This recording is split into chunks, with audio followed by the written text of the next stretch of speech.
Apartment 5B.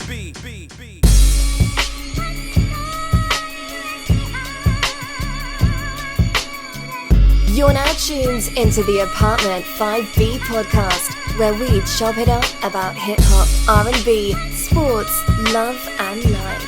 Hosted by Kill.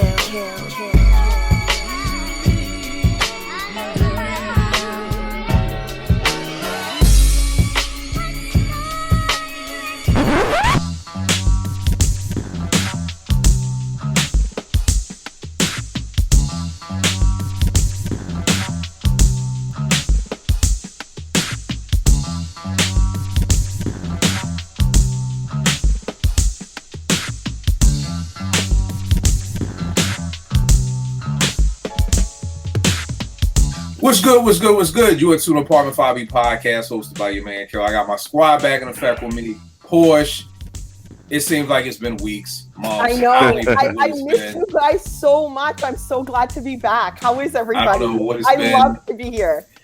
Everything is great. JR, the R&B rep. I feel like I ain't seen you for 2 weeks too. I know, man. It feels. I think Cancun threw everything off. And then everybody was just busy. So hopefully you was resting. I was resting, nigga. You saw the pictures. Well, you know what? I'm making sure because you was sending 8-minute videos on Twitter. Let's say this.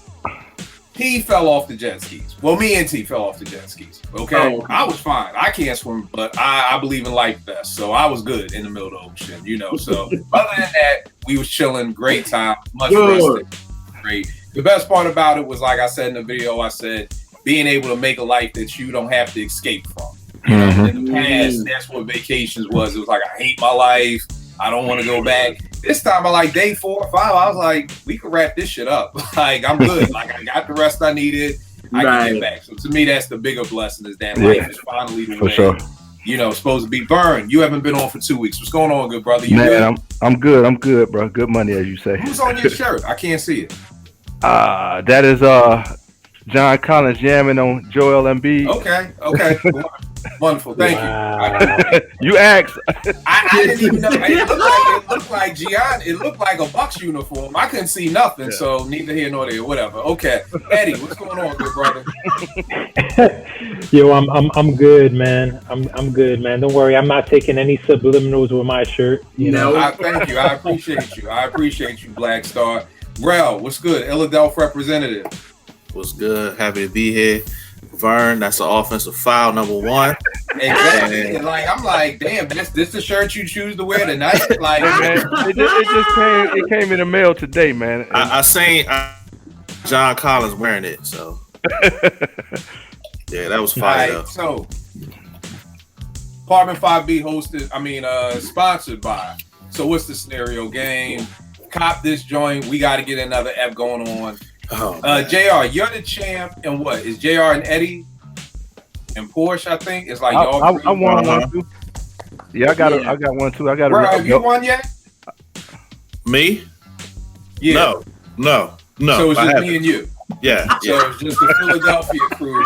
Keep trusting the process, man. It's fitting. It's fitting that we ain't won. You just on the roll tonight. You just gonna keep it going. Okay. So order this at SoWhatGames.com. Use promo code Apartment5B. It's a dope game, fun game. Trust me, you will get into more arguments playing this game than you will at the barbershop, anywhere else that you do in hip hop. Bet, trust that. Porsche, this week is your topic. Take us away, miss. So we're at the midway point of the year-ish. And so I thought it would be a good time to go through our top 5 favorite albums that have dropped so far this year. And any like slept on joints we think dropped, and maybe like a disappointing album. Something that you thought was going to be so dope when you heard that it was going to drop, and then you listened to it and it was a complete bust, or it just didn't, hold up. And we'll just go from there. All right. The only other 2 things I want to throw into the mix too is the wish of wanting more. And I'll get into that later, but the whole wish of wanting more, and then quality versus quantity. Yes. Because I think that is something that has taken over music. everyone who I talk to about says because of streaming, but just quality over quantity. So, Porsche, why don't you set us off? Which one of your top 5 albums so far this year and why? Okay, I think this is probably going to be on everybody's list, so I apologize that I'm taking it, but it's Skyzoo's All the Brilliant Things. And for me, I just think Skyzoo is one of those rappers who, for some, like, he doesn't miss. He's so consistent. He's always rapping at a very high level. His albums are all so cohesive, coherent. The sequencing is on point. Conceptually, it's amazing. I love the album art on all his albums. I just think, Skyzoo, All the Brilliant Things, and the ones I love are Bodega Flowers and St. James Liquor, is it called? Yeah, St. James Liquors. Those are my favorite joints on there. And again, I just think like cohesive storytelling, like he just raps very well. I love the delivery, I love the flow, and it's such an enjoyable album to the point where I was having a hard time listening to other albums because this one kind of took over my rotation. Like I was just going through it and then it would finish and I would just run it back from the top, you know? So yeah, Skyzoo all the way. My number one. That's your number one. Yeah. Here's the thing, y'all. And then I don't know what it is, but Skyzoo does not do it for me. What? And I always feel like I'm missing out because everybody fucking loves Skyzoo. And I think what I've realized is a combination of two things. I've never been in love with his production. So I don't even think it's a Skyzoo side of things. Like the Peak joint, Retropolitan, 5 mics to me. Love it to death. That's why I was so hyped for that. But like even with this album, I press play and I hear the joint that Madlib and Dilla used. Like I just feel like he reuses so many beats so many times. So it just from the door I hit play and I'm just like, okay, whose beat are you using this time? And I get it. I know I'm the odd man out. It's just one of those things where it's just like I wish I liked it because everybody likes it. It's like that restaurant that everybody wants to go to for happy hour and Buffalo Wild Wings, prime example. I hate their food. Yeah, this spot is the worst ever. Yeah, but mad niggas always want to go to the game, there to watch the games. I'm like, yo, their food is horrible. And I'm not saying, so if anybody watching at home, because Vern, thanks to your tweet of, Nicole connecting you, and it's like, oh, Vern from Apartment 5B, I always say I get caught up there. It's not the 6 of us talking, that other people are watching. And we know how Twitter is. On Monday, it'll be Kill says Skyzoo's the wackest MC ever. Yeah. I think Skyzoo is a phenomenal MC. It's just that for some reason, I guess the beat. I just give it to the beats because Retropolitan. So how many mics would you give this album? I haven't even really gotten through it. To be holy moly, man! I have it at a solid 4, and I think if as time passes, it'll be like a 5.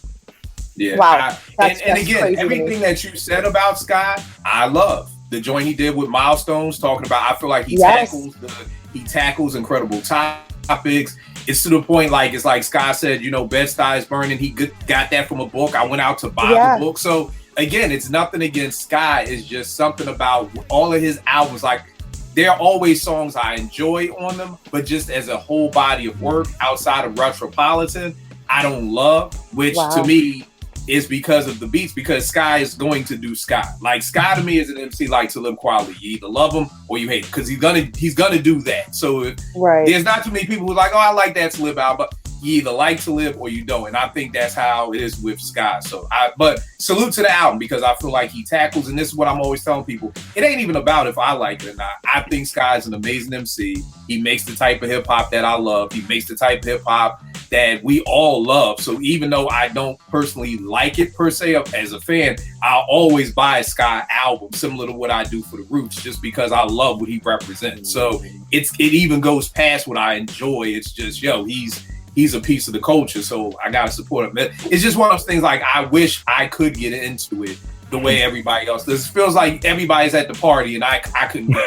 Like, that's what it feels like in high school when everybody got invited to the party, you got invited, but it starts at 11 and your mom's like, hell no, you can't go. That's what this feels like, Wow. So, but I hear nothing but great things about the album, but I wish I could go, because I just can't.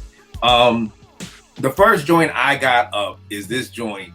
I don't even know if these are in any order. 21 Grams by Pete Rock and AMir. Like that's on my list too. Number one, it just came out of nowhere. It just literally like Porsche. I don't know if I saw you tweet about it or somebody tweeted about it, and I was just like, "Yo, where did this come from?" And that's an album that I have not stopped listening to ever since. I love the mixtape feel of it because some of them are like original Pete beats. Other times he's just rhyming over outstanding. You know, Pete just looped that up and he's rhyming over it, but the scratches on it, the breaks, it just feels like a mixtape. I love it. I don't even think it's on streaming services. Yeah, it's on SoundCloud. It's on SoundCloud. Every time I tell somebody about it, and probably my favorite joint on there is this joint called Better.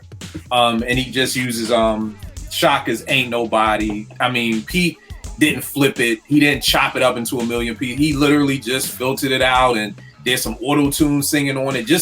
And to me, this is like a great example to me of how you can make hip hop. That's, I guess, you're trying to make it relevant for now with the auto-tune singing, but I just love it. So that's my favorite joint on there. It's like 19 songs on there. So for somebody saying kill, but you hate shit over 12, most of the songs are only 2 minutes. You know what I mean? Because it's really that mixtape feel of it. It's not 19 3-minute 3-verse songs. And I just think it's a dope intro to this boy AMir. I've never heard of him before.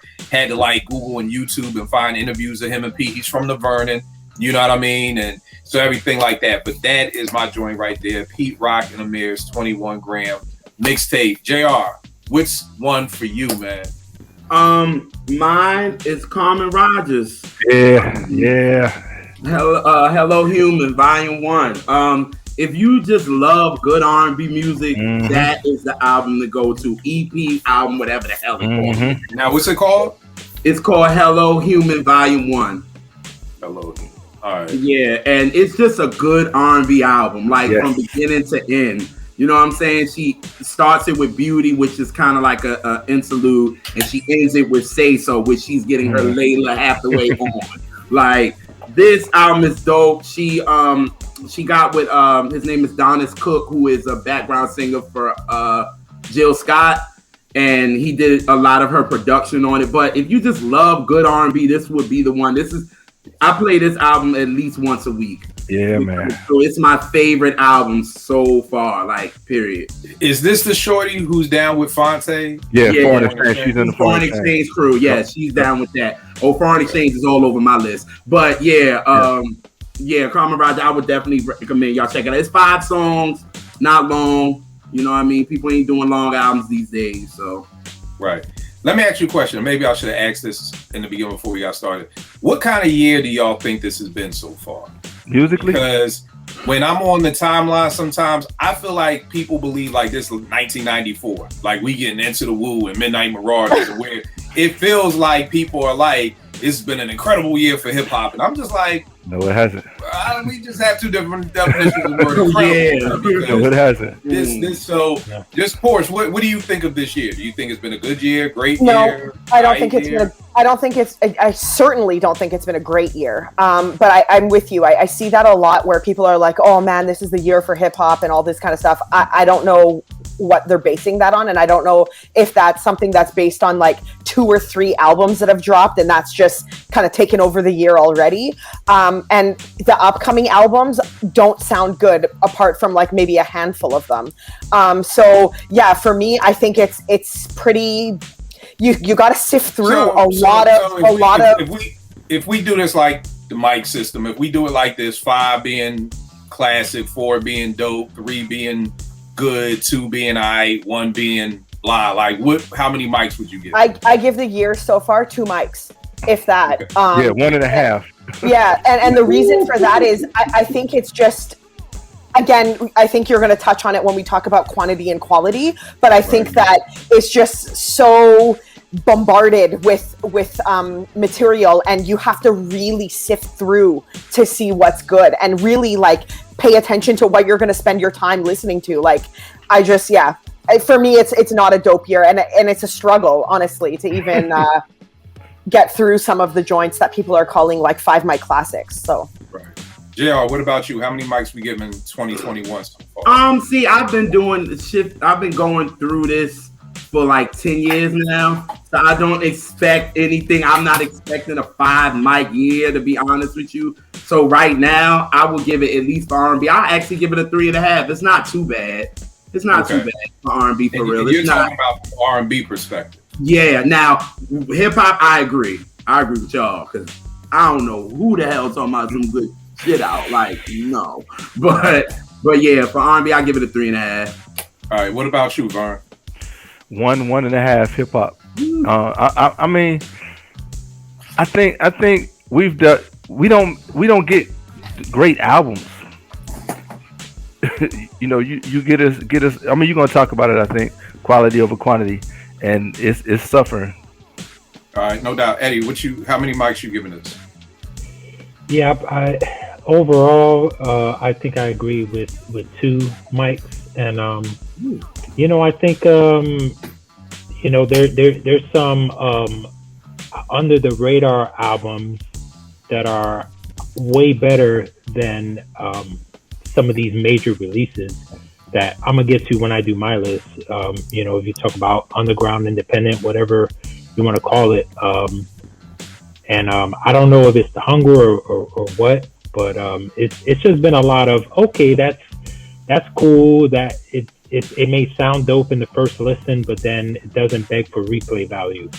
Okay, all right, and Rel, what about you? 1.5 or 2. Like trying to even get 5 Jones from this year. Exactly.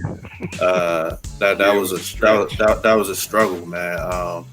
It really was. That's why, like, I'm taking notes from some of the stuff y'all saying. Me too. That if it's not on my list, then I can go listen to it, so I have something new to listen to. Because, to be honest, like, stuff I've been listening to, besides the Jones that's on my list, has been, you know, older stuff. Right.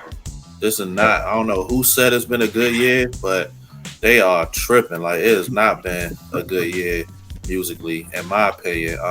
And I agree with Eddie. Like, it's some artists like that I probably hadn't heard of that people put me on to, or like some independent stuff that's been holding my attention more than some of the releases that's been from mainstream artists. So, right, 1.5, 2 for me.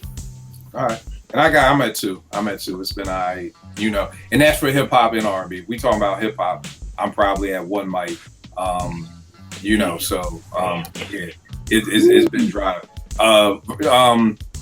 Ruben, one of my peoples on Twitter, was like, "Yo, Kill, want to get your top 10?"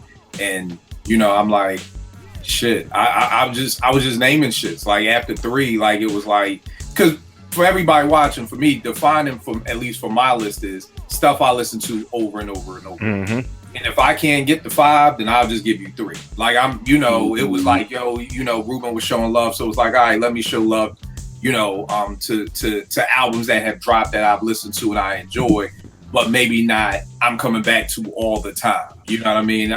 Again, I think we're all up here are music heads, so there's not a day that goes by that I'm not listening to music throughout the whole day. Music on the way to work, music while I'm working out, music while I'm at work, music while I'm doing work, music. So music is just always playing. So that, you know, that's how I'm defining what's on this list. Vern, what's one of the joints that you did come up with? Yeah, so one thing I'll never be on this show is disingenuous, because you know some cats. I'm not just gonna write names on here, and I can't even tell you everything on the album. So it was really a struggle.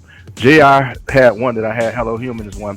But my favorite album so far this year, man, is that freaking Hiatus Kaiyote Move Valiant. Man, that album is stupid, bro. We're gonna start right here. What is the name of the group? Hiatus Kaiyote. That's the name of the group. Yeah, right. I've talked about them before. Yeah, I was just gonna say, have you mentioned a drop like last year, maybe, or 2 years ago? Yeah. Their albums are ridiculous. This new album came out like the 24th. It's Aboriginal Australian mothership funk. I mean, it's just crazy, man. And Nai Palm, the lead singer, she just floats on tracks. And like being a musician, I play drums. I ain't no musician, but the rhythms and the funk and the bass and the patterns and stuff they do are crazy, man. It have you like holding your head, like How did they what's the name think? of this album? What's the name The of album this joint? is Mood Valiant, Valiant. Listen, my favorite tracks are Chivalry Is Not Dead. Me and Neltron was talking. He called me, and we talked about this album for like 30 minutes. Mm-hmm. Chivalry Is Not Dead is one. Let me see. Red Room, that was their first release. And then I'm gonna say All the Words We Don't Say. It's just crazy. Their beat flips are like hip hop stuff. It's crazy. So yeah, This thing right here, this joint. yes, that's the one. Yes, Right. Listen to Chivalry Is Not Dead. And Kill, you may not understand everything they saying. Put yourself like you listening to a Bro, D'Angelo, I listen. I was just about to say I listen to D'Angelo. D'Angelo Vanguard. Yeah. I don't need to know. And that's how Vern told me to listen to it too. Yeah. So Hiatus Kaiyote for real. All right, no doubt. Eddie, what you got for one of yours? All right. Let me go. I'm gonna go reverse order. Let's see. I'll do Apollo Brown and Raheem DeVaughn album Lovesick. That was gonna be underrated. That's my one R&B album. I just because here's the thing, man. Like Apollo Brown does so much with hip hop with hip hop artists that sometimes you get a little burnt out. But him and Raheem DeVaughn working together, I felt like it felt fresh to me. It felt dope. Like those songs, like I think maybe Apollo needs to go a little bit more into that lane a little bit, because sometimes his production, like he uses the same elements in his production is sometimes my problem with him. Like it's like you already know what to expect in some way, shape, or form, but I like Raheem DeVaughn. I over them beats. I like the songs. I like the variety of it. Yeah, it's really dope. All right, no doubt. I need to check that out. I've been still stuck on Raheem's last album that dropped like in 2020, like in December. I still play that all the time. What a Time to Be in Love. Yeah, What a Time. I love that album, man. Incredible album. But yeah, I think, but it's funny that you said that. Apollo Brown has never been one of my favorite producers, kind of because of everything that you just said, you know what I mean? So I think that's why I didn't run, because usually anything Raheem's name is on, I run to, you know what I'm saying? If this was Raheem and Knots, I would have listened to that shit. I would have found a way to get it before it came out, but Raheem and Apollo Brown like that's one of those things you see a new restaurant around your way. You're like, yeah, we'll try it one day. You know what I mean? Versus it just being like, oh, I gotta eat there right now today. But that's dope to hear. That is good. That's dope to hear. That's dope. Bro, what you got for one of yours, bro? My first John is the same as Porsche's. It's a Skyzoo album. It was just refreshing to hear for me. Just with the stuff that's coming out now, like. This was kind of just different to me, you know what I'm saying? Just solid rapping through the whole genre. Sequence good, subject matter. And, I always, you know what I'm saying, take a liking to people that stick to themselves, stay true to themselves, and I think that's what he does. And this is a good album, man. But Bodega Flowers, I used to be I should have been a trap rapper. I think is the name of it, and Soft Eyes, the last song. It's solid, man. It's real good. It's like a strong 4 for me, and it kind of like sticks out to me in comparison to some of the other stuff that's been released this year. Like this is a breath of fresh air to me, so that's what I'm rocking with. One of the things I've learned I gotta stop doing is getting out of my listening to music just as a fan. And not being in my producer bag. So like when you said the joint with I should have been a trap rapper, like I hit play on that and then I hear Nautilus and I'm like Nautilus again. Like and that's the problem. That's my problem. And I'm not hearing good hip hop just based off of right. The producer and me being like, really? Just Nautilus. I really like this. Drums. His lyrics and on that song was right, but that's what I need to move past, because it was one of Game's albums. I think it was maybe Documentaries where everything he was just like rhyming over beats. He had a joint with the Biggie Kicking the Door sample. He was rhyming over On and On, Erykah Badu joint. I forgot what game joint it was, but I think you talking about the 1992. It may have been. Hold on, I know I got it. Or documentary at 2.5 or something. It was, hold on, game. But the moral to the story was I had to move out. I had to get out of my production bag to be able to enjoy that album. It was the documentary too, this joint. Yeah. Because he had the joint On Me with Kendrick, which was On and On. He had Step Up. Like every song was like, so I just had to get over it. So yeah, I'm gonna listen back to the Skyzoo. I'm gonna listen to this Hiatus Kaiyote, then get back to the Skyzoo and try to get past the, because as soon as I heard all this, I was like, skip. I don't even like keep it moving. Like, and again, it's just the producer in me. It's just like, if you're gonna use Nautilus, you gotta flip that shit. Do something to it that somebody else hasn't done already. But again, so many times. That's the producer. A billion times, yeah. So that was just like it, and I got to get past that. Porsche, what's another joint that you got? Another one I got is RJ Payne's Leatherface 3. You guys all know, I think the whole wide world knows that RJ's like my favorite MC right now. And Leatherface 3, listen, RJ Payne does like horror rap perfectly. Like that is his lane, that is his bag. He is in the pocket. Like I don't know how else to explain it. This guy just delivers so well on these concepts with the production, with the features, with everything that he does. Like he just is. I know some people were I saw on the timeline, people were like, yeah, but RJ Payne raps like a battle rapper. I love that about him, personally. So for me, that delivery, that aggression, that that passion, that hunger, like you can hear all of it, and then mixed in with like he makes sort of, when he does these like horror sort of audio albums, it's literally like you're listening to it and you can see some sort of horror movie happen in your mind if you really just let yourself like immerse yourself in the music. So for me, RJ Payne is another one, kind of like Skyzoo. Like he has concepts, he executes them very, very well. And I just love I just love it. I love the way he rolled out this album with all the features, and the way he posted each rapper that was featured on the tracks on his Instagram. So, it kind of drew the attention, and then, it didn't disappoint at all. That's definitely my second favorite.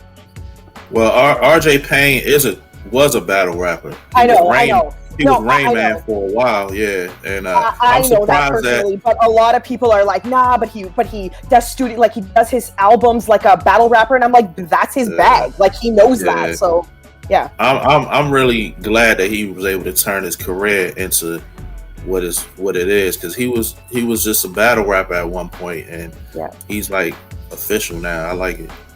Yeah, it's funny. It just kind of goes to show, because again, we don't know how it would have went, but sometimes how the cosign goes. Because the first time I heard of RJ Payne was on Benny's Plugs on That. You know what I mean? And I think that's for a lot of people the first time. I had no idea about Rain Man, nothing about. I've never been into that battle rap scene, so I had no idea. So it's just crazy how that right cosign can put you in a position. Then it didn't even work out between Griselda and them. You know what I mean? Or Benny and them, whose ever crew it was or whatever like that. But so yeah, I love seeing Payne win.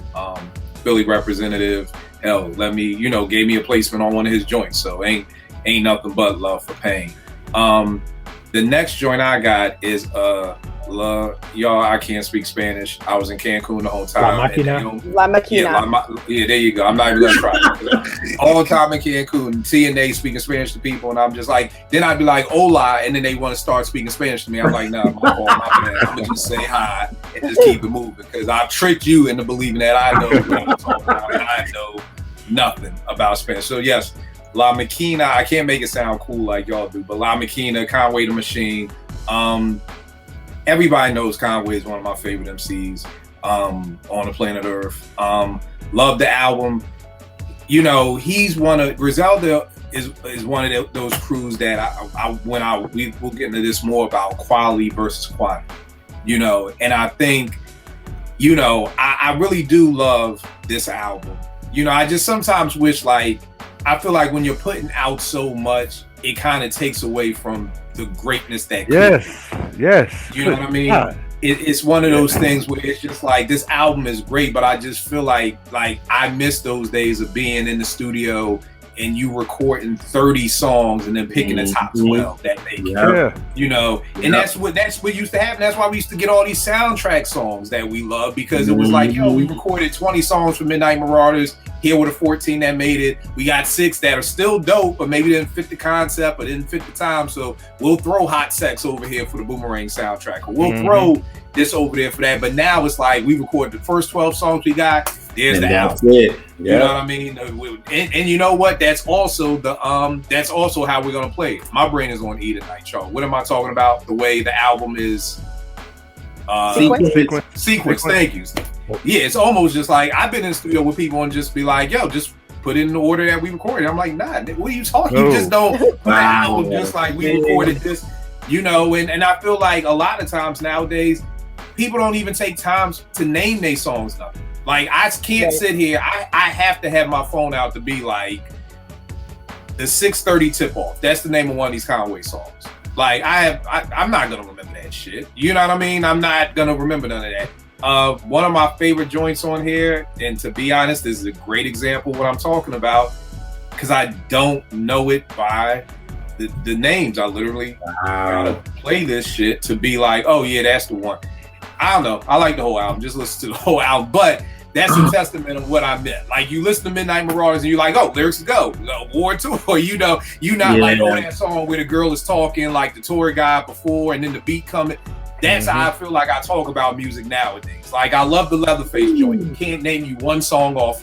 Can't name you one. You know what I mean? And that may be because we're on our phones, you know, so it may be like when you had the CD back in college, you're looking at the CD while you're listening to it. And I know now when I listen to music, I'm not looking at my phone. I'm listening to music, doing something else. So maybe that's why I can't do it.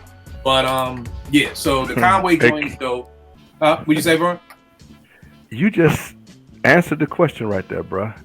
For the most part, new music is background music. Yeah. We do it while we're doing something else.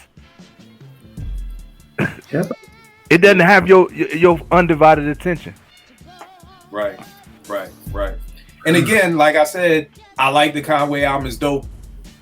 It's just, I just sometimes think like, yo, if you made one album a year, I just think the bars could even be even tighter. Yes. You know what I mean? Like, they're fine the way they are, but I just feel like they could be even tighter. It's almost like Raheem said, when he gets writer's block, he just goes out and lifts some more. You know what I mean? Like, I don't feel like if you're making 5 albums a year, what living are you doing in between? You're not doing anything to come back and write, you know, something that's amazing again. And it's, I feel like the generation we're living in now, it's all about skills, which is cool. But for me, I want content. You know what I mean? And it's hard to give good content with skill if you don't live.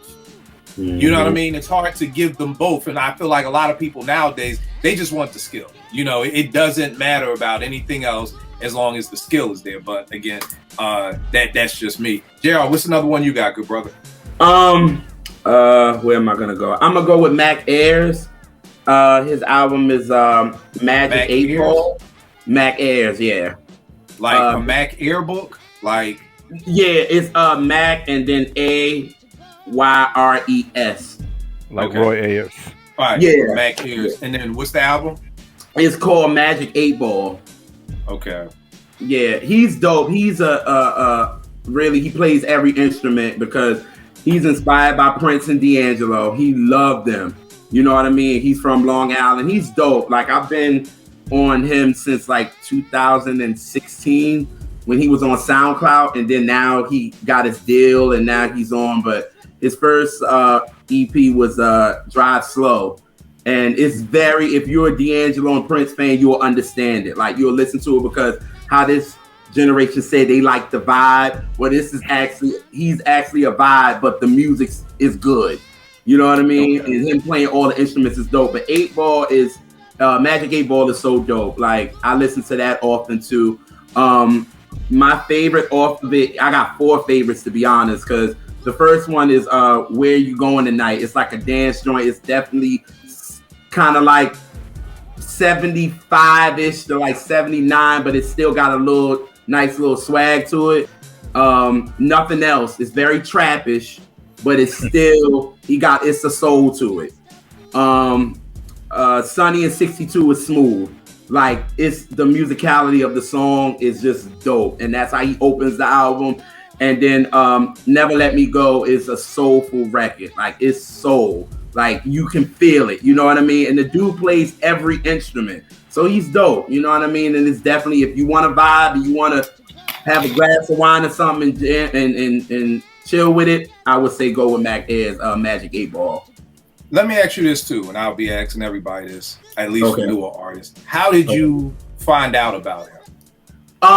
Well, before I brought Spotify, because I wasn't gonna buy it, to be honest with you. I wasn't gonna do the streaming thing. I wasn't with it. So I used to listen to SoundCloud Radio. That's when I was doing current R&B bangers. Like, you know, I brought out some every week. So I would listen to the SoundCloud Radio, and I would hear something, and I'm like, oh, who is this dude? You know what I'm saying? And then I would go and research him and find his SoundCloud page, find his Automac page, and do all that. And that's how I found him and his EP Drive Slow. And from that point, then he came out with Something to Feel. He came out in 2018. Then in 2019, he came out with Juice Box, which Getaway is still one of my favorites. So he's not a new dude. He's not a new boy. No, he's not new, because he came out in 2014. That's when he started, but then he dropped out. And then he just did music completely. And then now, once he got the deal and all that, so now he's an artist now. You know what I mean? So that's how I found him on SoundCloud Radio. And Vern, for you, Hiatus Kaiyote. How did you find him? So Twitter.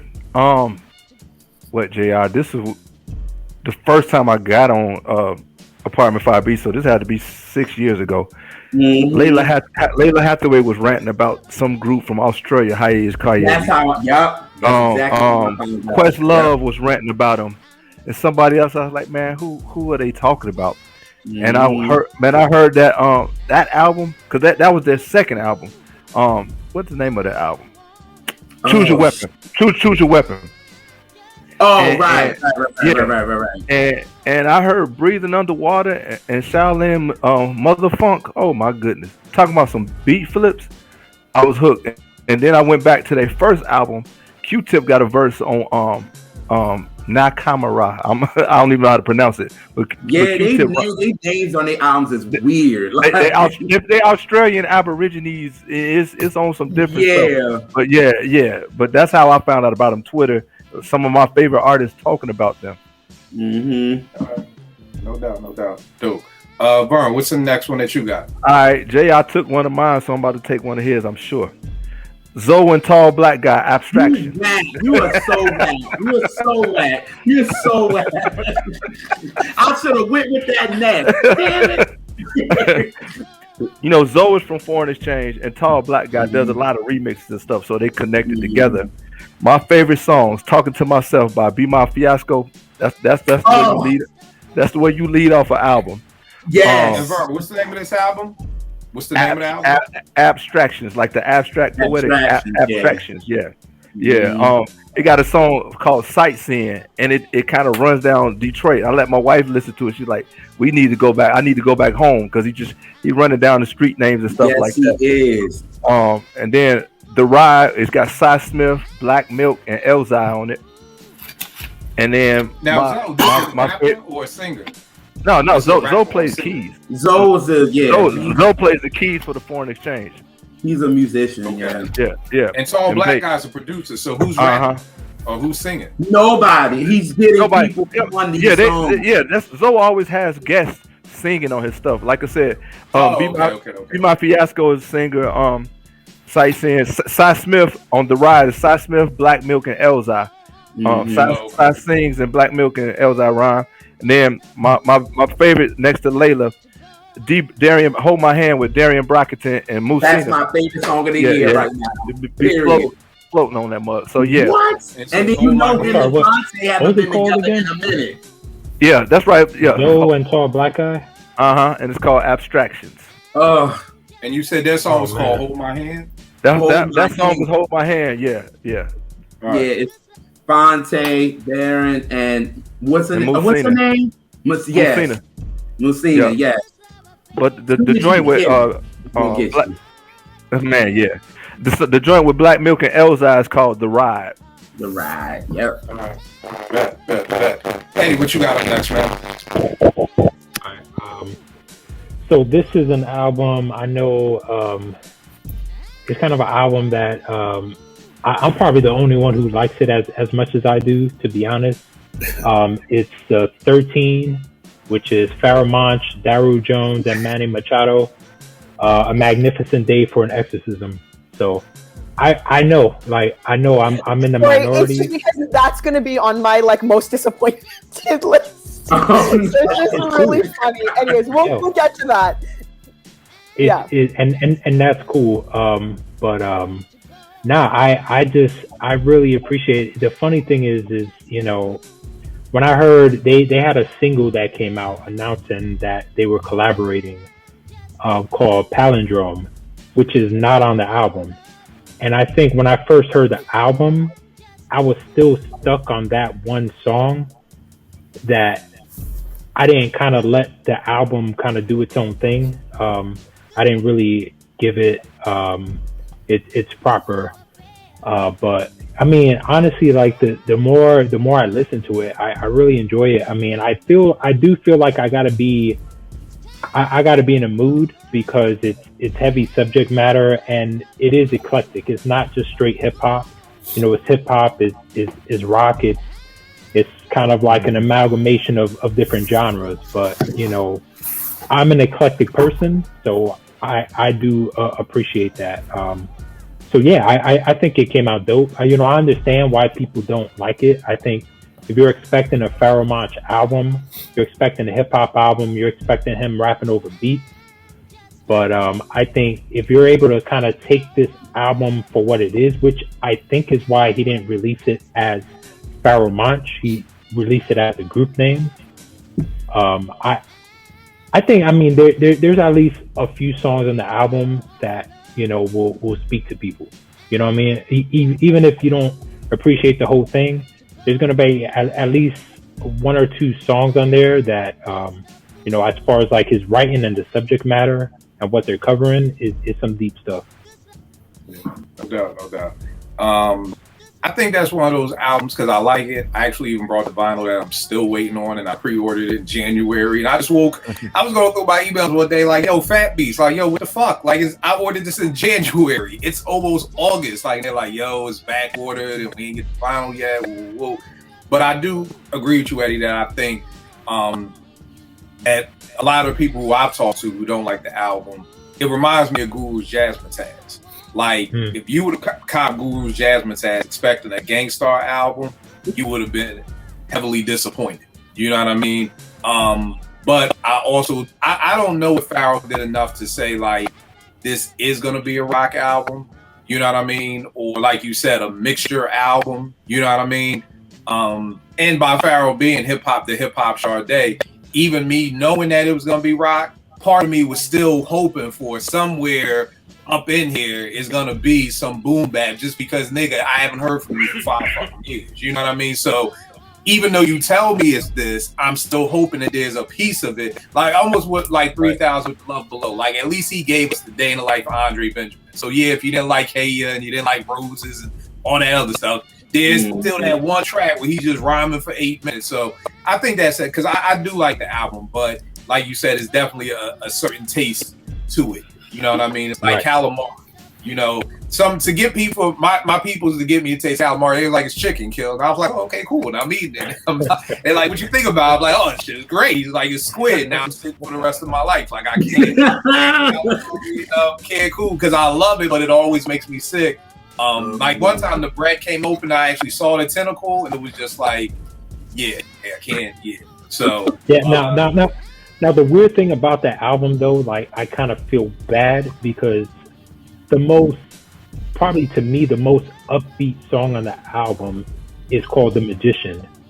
So I'll be bobbing along to it yo, this groove is dope. But what he's talking about a school shooter. in the kind of in the person of the school shooter. Like he's rapping it as if he was the school shooter, sharing kind of his experience. And he even like he gets taken out of the end, whatever. But so it's kind of like one of them songs where it's kind of like, damn, should I be like nodding that hard to this? You know what I mean? I think that thing with me and Monch is it just shows me how incredibly busy I am, and I need to take more time, because Monch has always been, from the Organized Confusion days, this is not an album you can listen to while I'm tweeting or while I'm editing 5B or while I'm writing a script or I'm trying to do. And the crazy part is I just have not had I haven't had enough time to just sit there and listen to this album, you know, and that's what you have to do with Pharoahe Monch, period. But you really have to try to listen to it, this album, and that's something that I haven't. Same thing like I said with Skyzoo, I haven't been able to give it the time it deserves, you know. And I think that's the same thing with this Pharoahe 13 album. I haven't been able to give it the time that it actually deserves. I may need to actually, the way I have in my day, like I do this for an hour, I work for 2 hours, I tweet for an hour, I may need to put a music block where it's just like you just listen to music for an hour. You just put on the headphones, turn off the TV, and just listen. So I may have to actually do that. Well, what's something you got next? This next one, man, I can't wait to hear the responses on this one. J. Cole, All Season.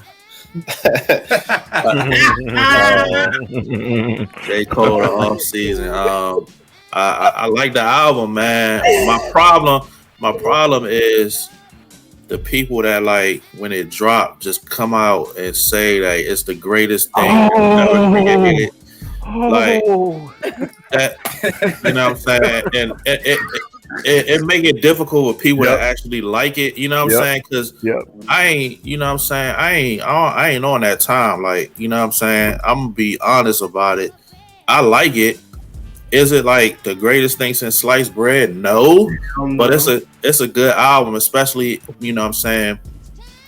I like J. Cole, you know what I'm saying. I like that this album in particular, like the intro, how it start off with Cam and he go in, like it's you know what I'm saying, he rap his ass off on the album. It's just the overreaction, which kind of messes up the experience for me, you know what I'm saying?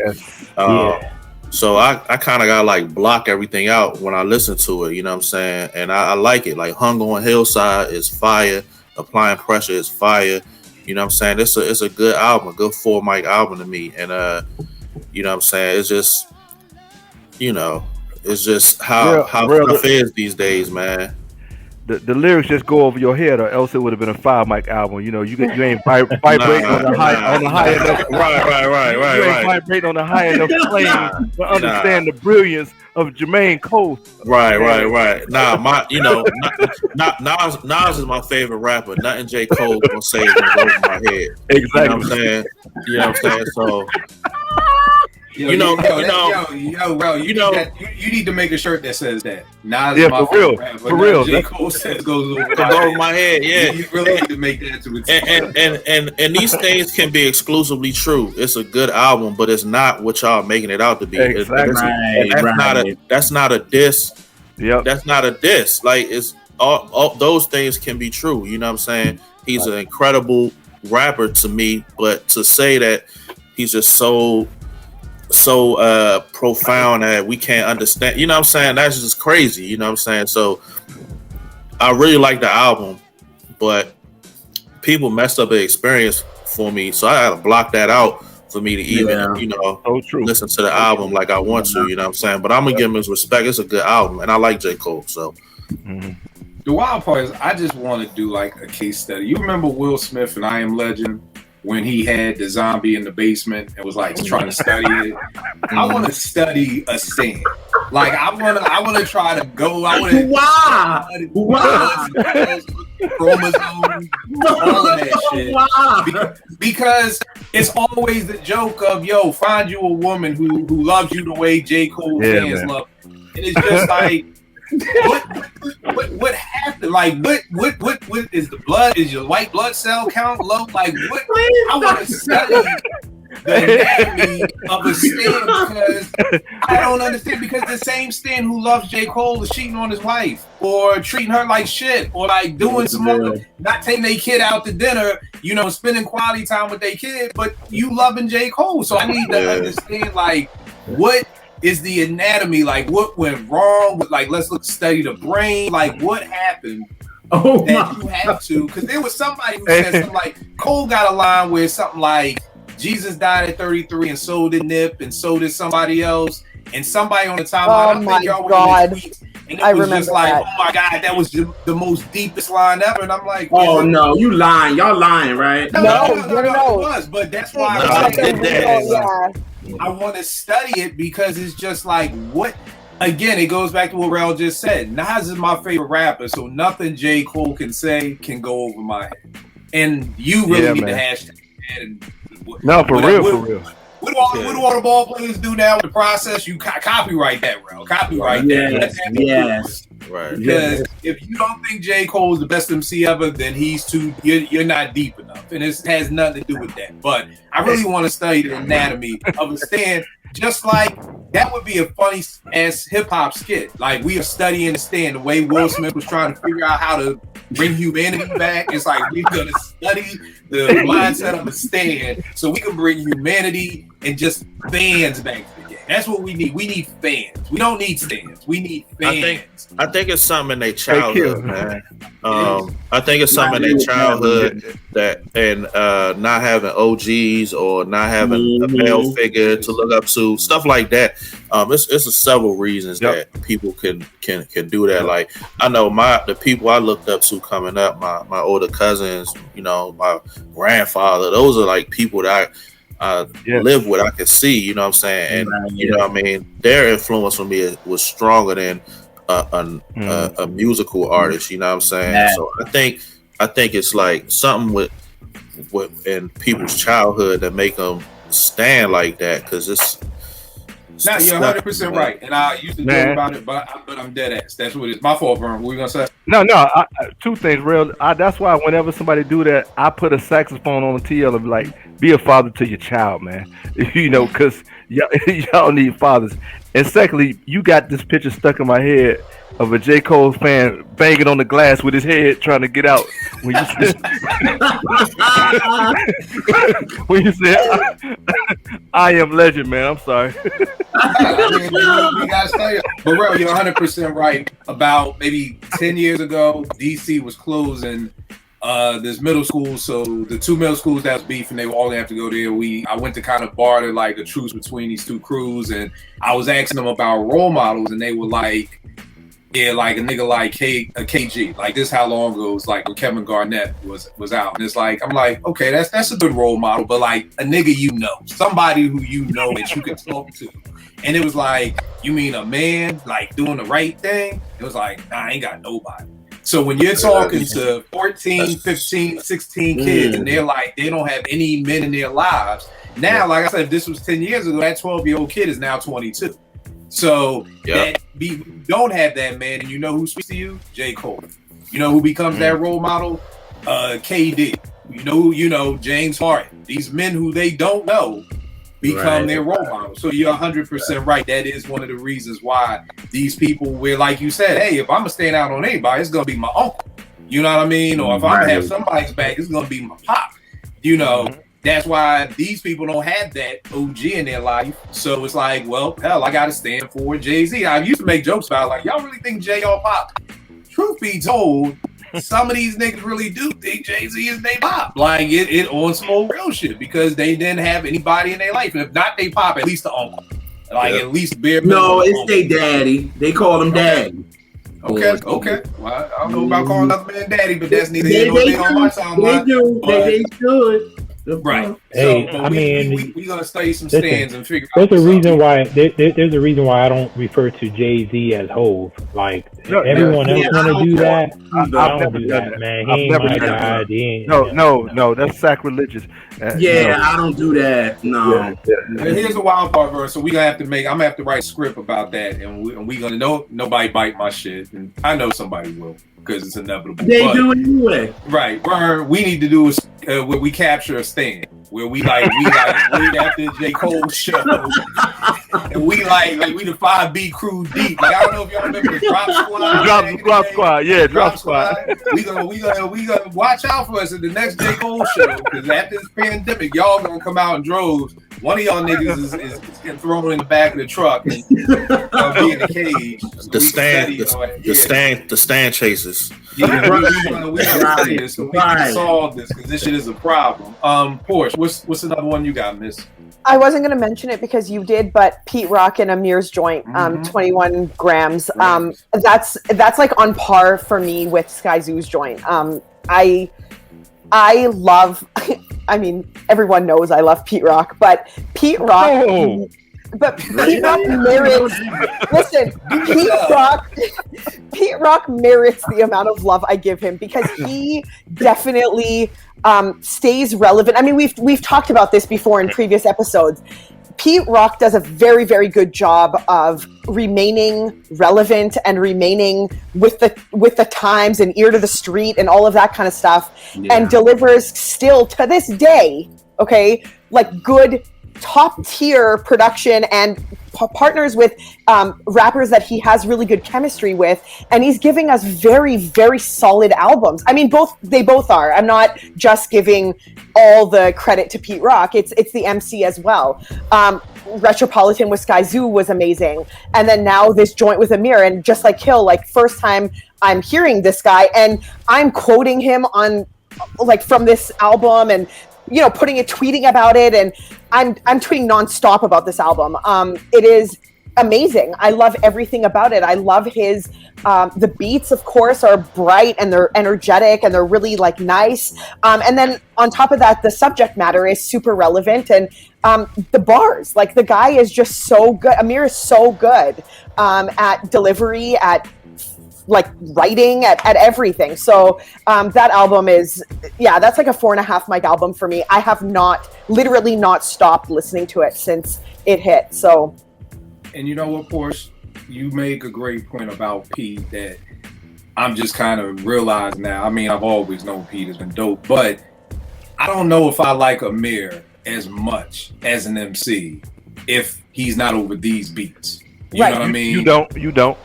Right. So it's one of those things like it's not a diss. It's right. I mean, it's CL Smooth. You know what I'm saying? Yeah. Yeah. And again, it's one of those things like even with the Skyzoo thing for me, Pete was able to make me enjoy a whole album of an MC who I usually don't enjoy a whole album of. You know what I mean? And that's as a producer, that's an amazing gift to be able to have. For me to say I'm not a big fan of Skyzoo's discography, but I love Retropolitan. Like that's a huge thing for somebody to be like, oh, I don't like XYZ MCs, but when he gets with Pete Rock, I like him. Like that's kind of huge in another.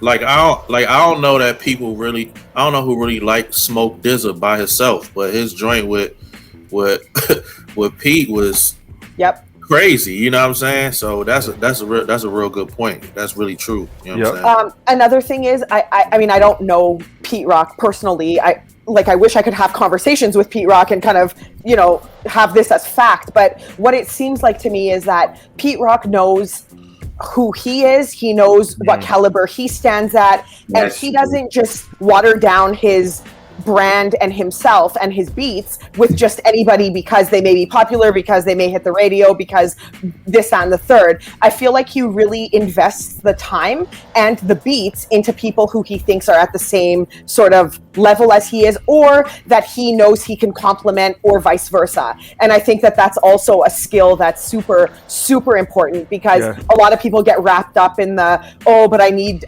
like radio play and I need this and I want to be mainstream. Pete's never really, I don't know, in my opinion, I mean, correct me if I'm wrong, guys, like I just don't think Pete's ever done that. He's always sort of kind of gone with what he knows to work with him and his beats. I mean, there was a time when Pete was an ambulance chaser on the remix tip, but I can't get mad at that. Yeah, let's I can't get mad at that. I mean, not the remixes, but I'm talking like but as far as just straight up and down production, nah. Yeah. No, not at all. All right, so I'm tapped out for hip hop. The last two I got are gonna be R&B. I got this shorty. Her name is Rolla, and the name of the album is Venus, and that's what it looks like. Shorty Rolla, Rolla, and the name of the album is Venus. Now, here's the thing. So, he kills. I sent it to JR. Like, whenever I'm not confused, but I'm just like I'm intrigued by something. I'm like, check this shit out and let me know what you think about it. Yeah. Quest had done this thing. Like, I think it's incredibly dope. And again, this is neither here nor there. Quest did this whole thing on YouTube, A Day in the Life of Questlove, and I was like, you know what? Because I do so much stuff, I want to see what his day in the life is like, because I'm sure he has to compartmentalize it some way to be able to get everything accomplished. So I was like, let me see what he does. And one of the things he was saying he does is when he's taking his drive from his crib over to 30 Rock for the Jimmy Fallon shows, he challenged himself to listen to something like crazy, like 100 new albums a week or something crazy like that. And I was like, nobody got time for that shit. Let me just do one album a week. So it's this website I go to. It's called newalbumreleases.net. And it's just free downloads for all this stuff.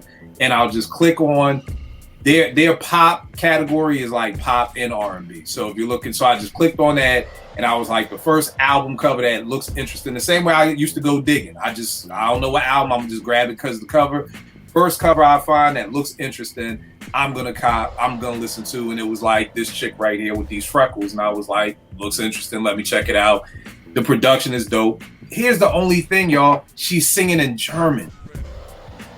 You know what I mean? So I tweeted this out on the timeline like, yo, can you enjoy? Because I'm loving this. T is like, nigga, you don't know what she's saying. I'm like, come on, I don't know what Erykah Badu is saying when she's singing English. Oh like, me not knowing. Exactly. Yeah, I don't know what people saying in English. So, it's like SZA. Her man is her man is my man is her man. Right, so, I don't know what the hell I don't know what D'Angelo was saying. So that's nothing to me. And then different people were like, well, now that's cool because you know. And then when people act like I'm crazy, I'm like, what about Les Nubians? I remember them chicks from France, and everybody was all over Les Nubians. So like now all of a sudden we can't listen to somebody in another language. I like the production. I like her voice. I think it's a dope album. I definitely play it all the time. But like I said, it's in German. But if you it's definitely R&B. So definitely check it out. I love it. But that was one of the I found her from doing this whole thing where I challenge myself once a week to just go to this website and just kind of just scroll through, and the first album cover that kind of grabs my attention, I listen to it. So I've come up on a lot of music like that. JR, what you got up next? Her name is Joyce Rice, and she's actually half Chinese and half black, if I'm not mistaken. And I got into her. So like rice, like Chinese rice? It's WRICE. All right. Yeah. And I got on her with Good Morning, but then I really got into her from a duet she did with Devin Morrison. Okay. And on Devin's album? On Devin's album. It's called okay. Yeah. Okay. So what's the name of this Joyce Rice album? It's called Overgrown. It just came out like maybe about 2 months ago. And at first I was like, I don't know, because it's like sometimes her vocal runs is a little, it's like, girl, stop. Like, you don't have to. Like, just sing, you know what I mean? But that Brandy complex, everybody feel like they gotta run. So, you know what I mean? Or that Jasmine Sullivan, you feel like you have to run, but they actually do it right. You know what I mean? So she a little much, but I was like, yo, I like That's On You, that D-Mile did.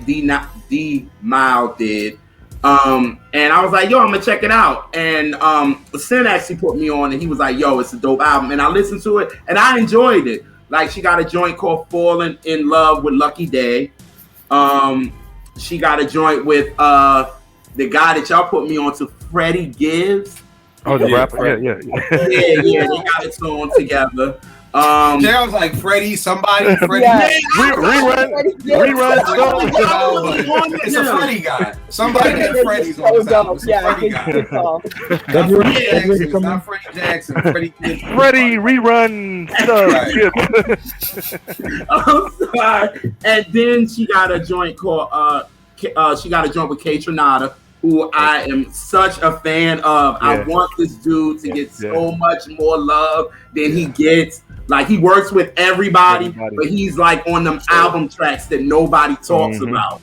You know what I'm saying? Like, so he did a couple of joints on there, and then she got a joint with Devin Morrison. I think it's dope. It's a dope project. You know what I mean? Like, don't expect, like, it's going to be the best singing in the world. Now, can she carry a tune? Yes. But don't expect you going to get vocals all day. But I think it's a dope record, to be honest with you. So I rock with it. What's your go-to song on it? It's On You. Right, it's on you. And that's what D Mile did that.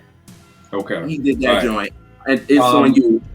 I'm just asking that because I know we're giving people so much music. Like, I'm even right. Where do I start? So just I would say just give somebody and then on that album, she actually she's singing I think the Japanese version, if I'm not mistaken. She's singing it in Japanese, which I think is still cool. She's singing the hook in Japanese, but she's singing the song, like, you know what I mean? So I think it's dope. But if you want to go, I would say listen to That's On You, the single first, because that was actually one of my favorite songs last year. So, so I would definitely recommend it. Y'all check it out. I think it's dope. I still go to it. You know what I mean? But yeah. All right. And for Roller, I would say start with this joint called Ride or Die. That's probably my favorite one. That's the one you sent me. Yeah. What did you think about it? I liked it. To be honest, I forgot to respond because I didn't know what the hell she was saying, but it had me in a vibe. So here's the wild part about it. Don't listen to music from another country high, because I listened to it like all night, and I was like, I think she's singing in another language. And I let T hear, and she was like, "Nigga, you was there high." I should have knew something wasn't right, y'all. Because Kill sent me this joint at like 2:30 in the morning. So I should have knew something wasn't right. Because he normally is send me during the day. And I woke up and was like, why is he sending me this joint at 3 in the morning? Hey, I'm up like a damn vampire. Vern, who you got up next? I'm going Auntie and Unc by Kendrick and the Family Soul. That was my next joint. Hey, man, that's a date night. Just put that mug on play and just groove out with your honey. Or Porsche. Y'all not gonna be taking all the R&B ones. Y'all feel like I ain't got no hip hop. Y'all petty. Like, nigga. So I got to grab on something. Yeah. I celebrate this group along with another group that I'm gonna mention because they love out loud, out in the open, they man. Do. And you could tell that they love each other. They're happy to be married. Got a great family.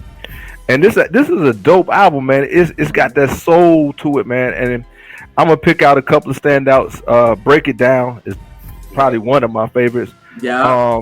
Black Love Story, and that's my favorite. I love how they freaked Over the Moon, man. It's on some I don't know, some 50s, 60s, just it's like on on some flamingo type. Only eyes on you type of joint. Yeah, that's it. It is. So Auntie and Unc by Kendrick and the Family Soul. Support good, solid people and good music. That's one. Oh yeah, me and he's doing the interview with them. That's you. Yeah. Me and he's got an interview with them. That's dope. Yeah, that's money right there. Yeah, man. Yeah, my favorite joint is probably Made It. Okay. But everything you name, Vern, like you said, Break It Down. To me, it's the perfect album because Break It Down sets it all perfectly. Mm-hmm. Black Love Story ends it perfectly, and then there's everything else in between. So to me, it's like, I told somebody the other day, I'm like, yo, it's like a perfect chicken cheesesteak because it starts with the bread. The chicken cheesesteak, Grell knows, starts with the Omarosa rolls.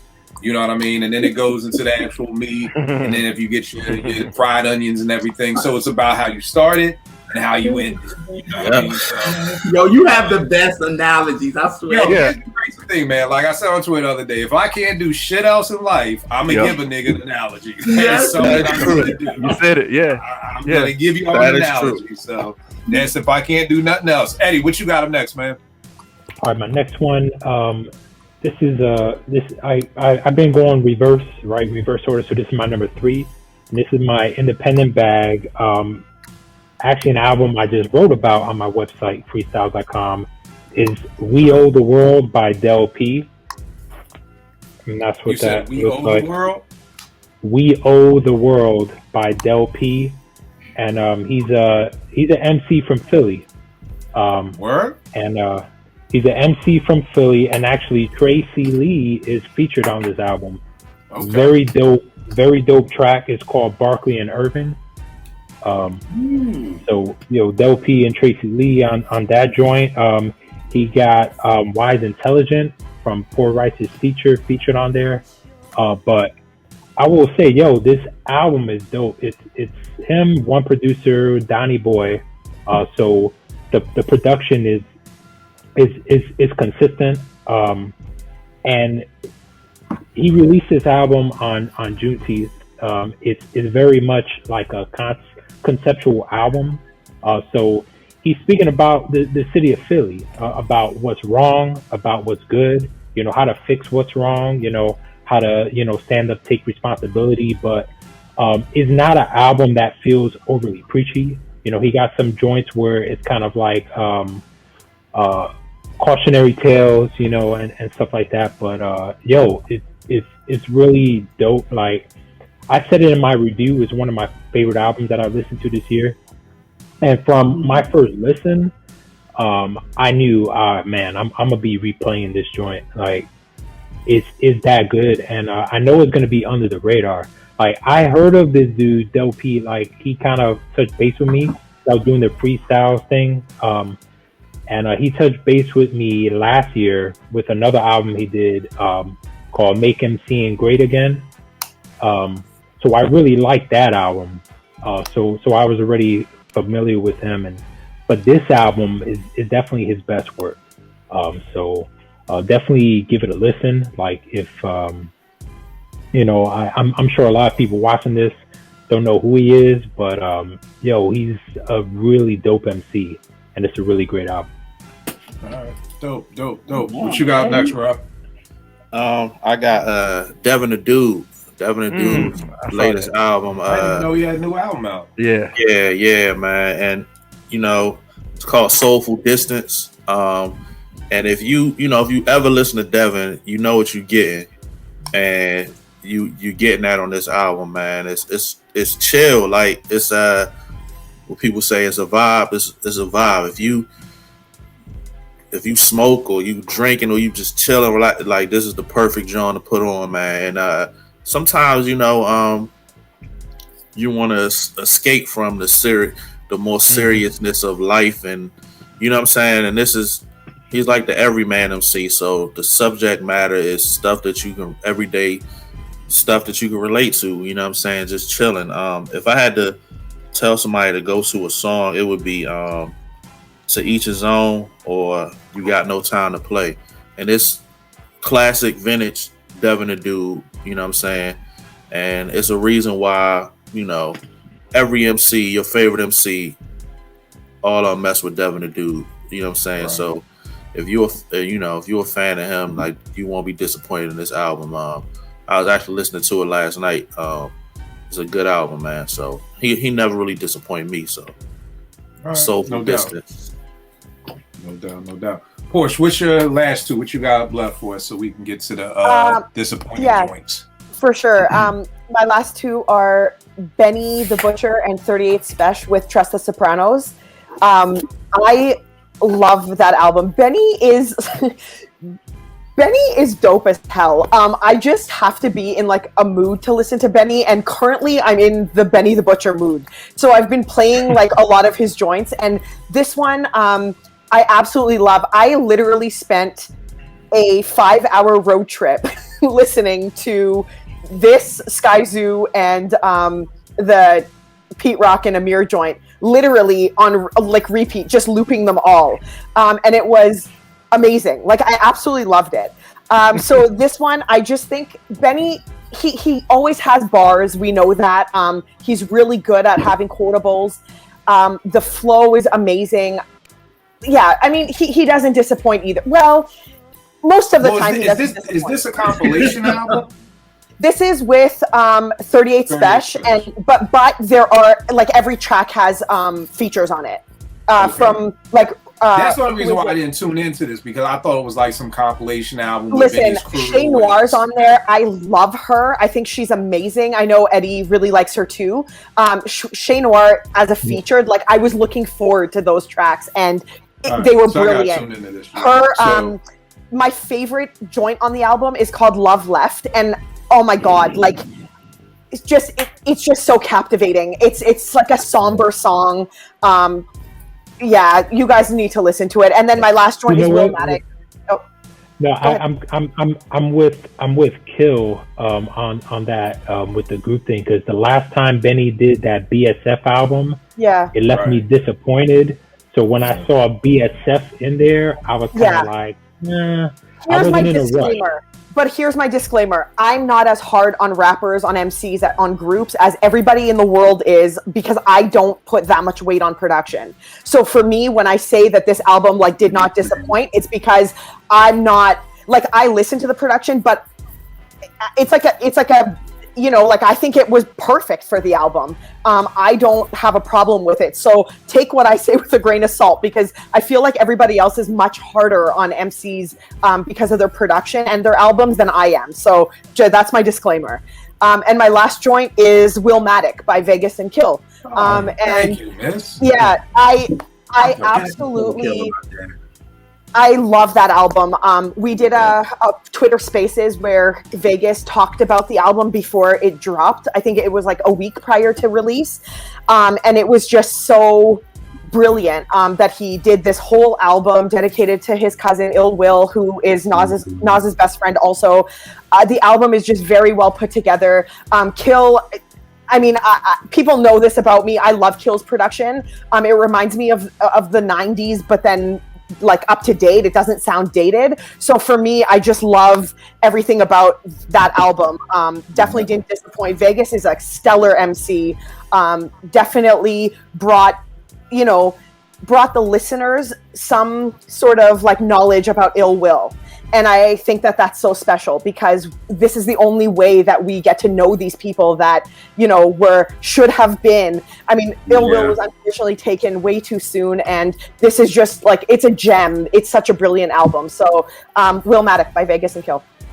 Thank you for that. I appreciate it. I never shout out my Will Do with my shit, Kill. I wanted to tell you that. What's that? Will Do. Oh, yeah, I love that joint too. I love it too. Thank you for that.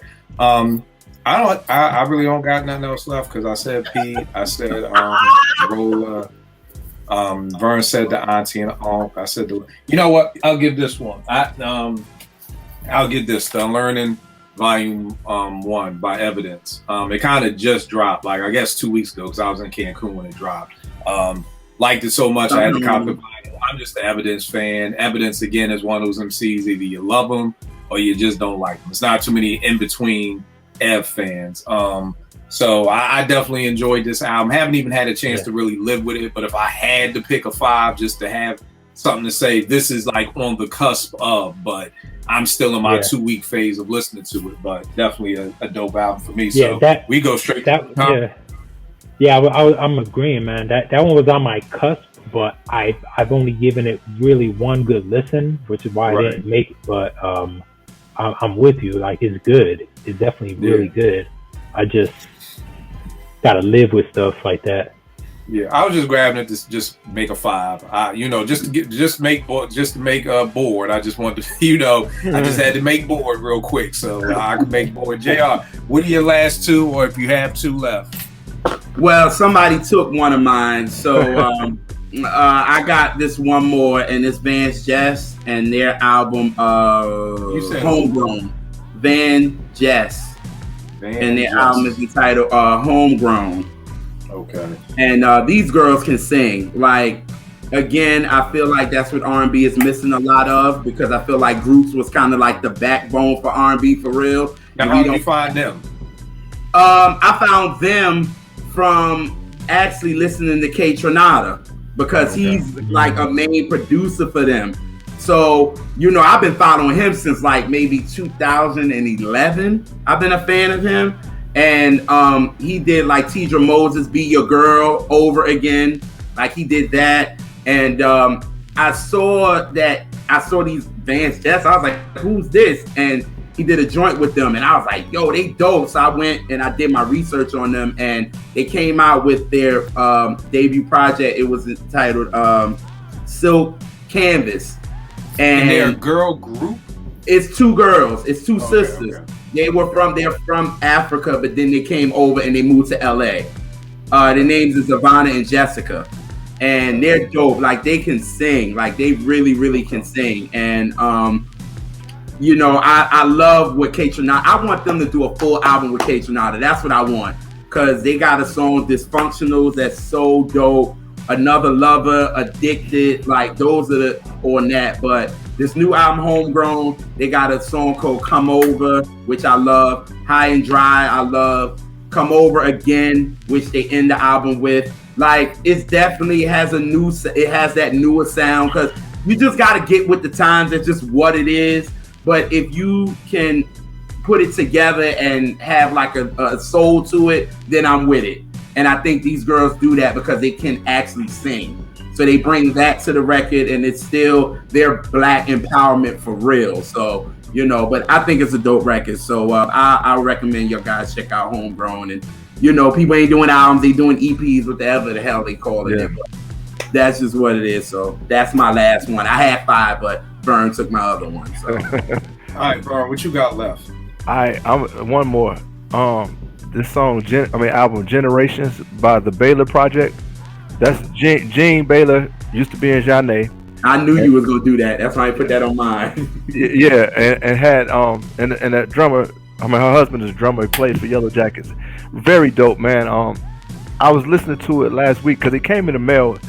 Autograph, by the way, those are my peoples. But anyway, it came in the mail. Flex. Okay, flex. Yeah, we flexing. You see it? And I was listening to it. I was driving, and so I guess some of the songs that stand out. The first one is Stride. It's more of a jazzy, gospel-y, soul album. But I would say Striving is real old school with Kenny Garrett playing on it. A love story is a lot of nice love songs. Then it flips into something else, man. The song called 2020, I was driving in the car and I was crying because you could hear and feel the ancestors. It's like not a slavery song, but a song about how we got over and what made us get through it. And I felt it, bro. I mean, I need music I can feel, and I felt that joint. And you said it's called Generation by Bailey who? Generations by the Baylor Project. Baylor Project. Okay. Mm-hmm. And JR, I didn't realize who was on this song, but they was killing it, and it makes sense now. It's a song called We Swing. It's a cipher with Gene Baylor and Donna Reeves. Diane Reeves, I didn't realize she was on that one. Yeah, I heard it. I was like, whoa. Yeah.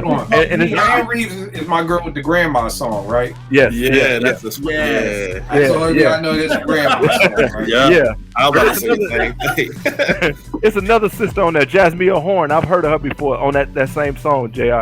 But yeah, what is she on? Like, I really don't know too much about her. I've heard. What else did I hear her on? Jasmine. I think she was doing. I gotta find who I heard her on before. Okay. Yeah, but I've heard of her before. But it's a very thorough album. Again, another couple that loves each other. I love how they love on each other in public. Yes. They real genuine people. I mean, I met them one time when they came in concert, and I always shout them. Do my duty to shout them out and support their projects, because we always talk about stuff not being quality, and then we don't support when quality comes out. So whatever they put out, I'm buying. Whatever Kendrick put out, I'm buying. And when they come in town, I'm going to see them. So Generations by the Baylor, and that's it for me, man. This year in music has left a lot to be desired. but that 2020 is serious. Yeah, man. Yeah. Oh my God, that's like I felt like that was like how Aretha did "How I Got Over" type. It made me feel like that. I was like, oh, yeah, yeah. All right, no doubt. Eddie, what you got left? All right, I got two more, and these are my number 2 and my number 1. So my number 2, I Am God, The Eternal Reflection. Really, really dope album. Another conceptual album. I feel like I Am God, like no disrespect to other artists, other MCs from Chicago. I feel like I Am God is really the Chicago ambassador. You know what I mean? Like at this point, he's rapping about his city. He's addressing the topics. He's rapping from a perspective that you know the people in the street can understand. He's speaking like even the interludes on this. It's like really in your face, straightforward, kind of addressing what's wrong. But I love this joint he did. I mean, it kind of makes me tear up sometimes when I listen to it. But Good Die Young, where he's rapping this like the perspective of someone's brother got killed, and he's guy's going out to get revenge, and he winds up shooting into a crowd of people and gets a little kid. And then on the second verse is a kid rapping from his perspective when he realizes, he thought it was just firecrackers, and he realizes he got shots, and talk about his experience. It's such a heartbreaking, but it's such a well done joint. I mean, but everything like from Chicago with Hate, the first song on the album. That song is fire. That song is fire. That's my favorite song. Yeah, that song. The Ghost of Cavalier Mitchell is fire, and then like a bottle full of liquor. It gives me like Nas Drunk by Myself and a Biggie Suicidal Thoughts vibes. Like it's kind of in that realm. Like just really dope album. Like I said, if you watch us, he's been on the show. Yeah, he was. That's what I was going to ask. Yeah, he was on the show. Okay, yeah. Okay. You know what I mean? But check it out, man. It's on streaming platforms, or you could support it, get on Bandcamp, whatnot. And then my number 1 is Skyzoo, All the Brilliant Things. To me, this is just a 5 mic album. Might be the only album this year that I give 5 mics to, but I mean, from the opening, Free Jewelry, I was hooked. Mm-hmm. I mean, you got, I mean, the beat, I had my head nodding, singing along to the hook. And I want to say like up into like Bodega Flowers, and it's like that run is incredible, and then it doesn't stop. I mean, Something to Believe In with Raheem DeVaughn, and then you got the second half of the album, Culture-ish, Bed-Stuy is Burning, What Money Taught Us, and like it's a complete album to me. And what's crazy is how every song, or mostly every song, has a different producer. The majority of these tracks I never heard of the producer, but it sounds so consistent throughout. It sounds like one producer might have produced it, and I think that goes to Skyzoo's ear. To make an album like that with so many different producers, and producers that you never heard of, and I think he just has a great ear for production.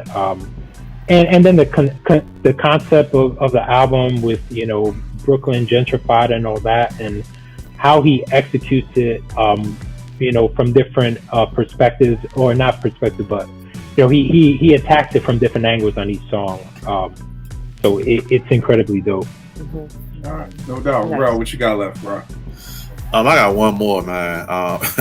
It's and this artist, like their recent releases been getting kind of criticized, but it's a EP, Miguel Art Dealer Chic 4. I like it. Survive to me. I see you making faces. Who's that, Jay? No, I'm. Go ahead. Yeah. What is the name of the artist? Miguel. Like Miguel. Oh, Miguel. Yeah. You said it in a way. I'm like, what happened to boy? I didn't even know he had nothing new out. He just disappeared. It's an EP. He's done. This is part 4 of these EPs that he did. And he kind of he's kind of, he'll be all right. He kind of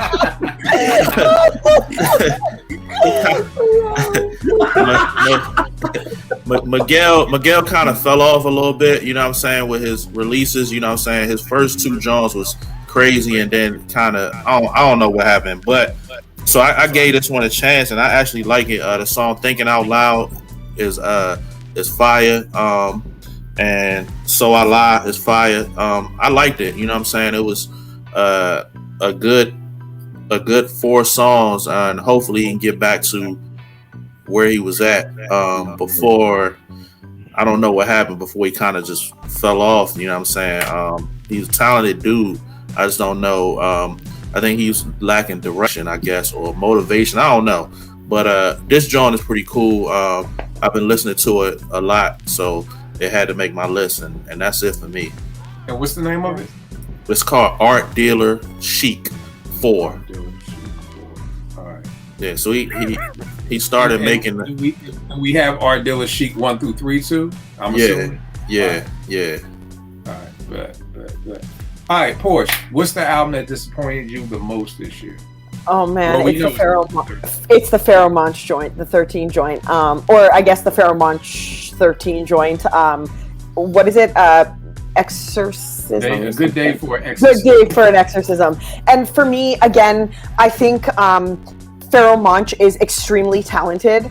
I do think that if anyone can push that envelope, it's Monch. I just didn't, and Eddie kind of nailed it when he listed why people wouldn't really take to it, and that's exactly me. Like, I was wanting, I think Kill also mentioned it, like, you haven't given us an album in like half a decade, and then you come out with this, and I didn't want to hear you like meshing with 9 Inch Nails and Metallica and AC/DC and like Kiss, and like I just was like I was listening to this album, you guys, and I was like, wait, what? And then I like fast forward, I like skip the song, and I'm like, really, again? And then I fast forward again, and I'm like, no, Monch, where are you in this? Like, where are you? Like, I felt like I was digging trying to find Pharoahe Monch, and like, where is he? So yeah, I was hella disappointed. Like, I remember me and Eddie talking about anticipating a Monch album like every single year that we've been on Apartment 5B, talking about anticipating albums. Monch kept teasing. He kept teasing about Monch something kept coming. Teasing, and then he comes out with this, and I was like, nah, man, like, I can't with you. Go sit in the corner. Like, I was so mad. It killed. It's like, I'm gonna tear that up. I'm gonna tear it up. You get it? Like, I had work today. I worked out. Stressed out, man. I got a lot on my mind. This don't never happen to me. Yeah, this I don't know what's going on with me. What's wrong with you, nigga? Get up. So yeah, definitely. The funny thing is, and the reason why I still cop the album, because one of the things, my OG Roots was on here once, and he was talking about how with white groups, they're able to get the free. And here's the thing that I don't know. This thing that I don't know, because if somebody's watching and you're white and like you're really white, and I don't mean like really, this sounding bad. If you like, oh my god. No, I'm just saying, because this is what happens. Black people get in the room and we be like, and white people with the Rolling Stones, and it's like, we don't even know nobody who listens to the Rolling Stones. White people who listen to the Rolling Stones, who listen to rock and roll, who listen to do they feel like, yo, we didn't like that Bon Jovi album? I feel like it's this black myth that white people support every single album that comes out from white artists. They do. But again, until I meet that person, I need to meet a white person who is a fan of these groups and say, because guess what? There could be some white people sitting around doing a podcast like, them niggas over there, they support everything. Look at how Nas is selling. Look at how Jay is selling. So from the outside looking in, it may look like we support everything. So that's all I'm saying. Like, great example. I was talking about Dame Dash. Didn't know Dame Dash. Man. Come to his defense. Oh Lord, Man. But my man was like, "Yo, put some respect on Dame's name." You know, because and this is the only reason he talks to me like this, because this is my man from back home. He's like, "Yo, put some respect on Dame's name. He had this, he had that, he had that, he had this." And I said, "How do you need more people? You need more people." So how do you know Dame is still a millionaire? Because he said so? Okay, guess what? Apartment 5B is now valued at $1.8 billion. Okay? So y'all don't believe anything a motherfucker say. How about that? How about that? Since that's all it takes. And the funny thing is, and I'm going to share this, because he ain't put this on the timeline, Malik. You ain't put this on the timeline, but the nigga texted it to me. Hold on. I got to find the text now. This nigga said, "Oh, you might be right." Because it say Dame Dash got a whatchamacallit, $10,000. So it's like, you might be right, Kill. He ain't put that on the timeline. He texted me that I might be right. But I'm just saying all that to say is that, you know, I just need to talk to a white person who is a fan of those groups. You know what I mean? I just didn't want Monch to be the one. Like, I didn't want to sacrifice Monch to rock and roll, if that makes sense. I totally get it. But the only thing why couldn't Drake go do that? Like, why? Why couldn't it be Drake? Like, he's done Jamaican. He's done, like, what else has he, like, Drake is a chameleon. One day he's a like, Kentucky fan, the next day he's a UConn fan. He's a chameleon. Like, why couldn't it have been, why was it Monch? Like, I just wanted a hip-hop album from him, and I didn't get it. So. And I get it. And I think the only reason why, because I listened to it, and it was okay, but I said, you know what? Roots was talking about, let's just say white people do that. Let's say white people do allow John Cougar Mellencamp to make whatever kind of album he wants to make, and then he comes back, and then, you know, they still support him. So I was just like, yo, this is Monch. And I can tell, if you follow Monch on Twitter, he seems very eclectic. Monch does not seem like a Queens nigga. Like, you know what I mean? He's not Cormega. He's not Nature. Like, he seems eclectic. So I'm going to assume that he just maybe had this album that he wanted to make. You know what I mean? And it's kind of like, you know what? Let me grant you the freedom to do that shit. You know, we still just really would like, and again, I think this would have been an easier pill to swallow if we got a Monch album every 2 years, or if we got a Monch album every year. This would probably be easier to swallow. But if it's like T used to, okay, I'm always thinking about what I'm about to say. So it's one of those things where, like, when we didn't have a lot of money and we could only go on like one vacation a year, she's like, "Do you want to go to like London?" And I'm like, "No, I like beaches." Now that we can afford to go on multiple vacations, sure, I'd love to go to London. Sure, I'd love to go to Paris, but my number one vacation is always a beach.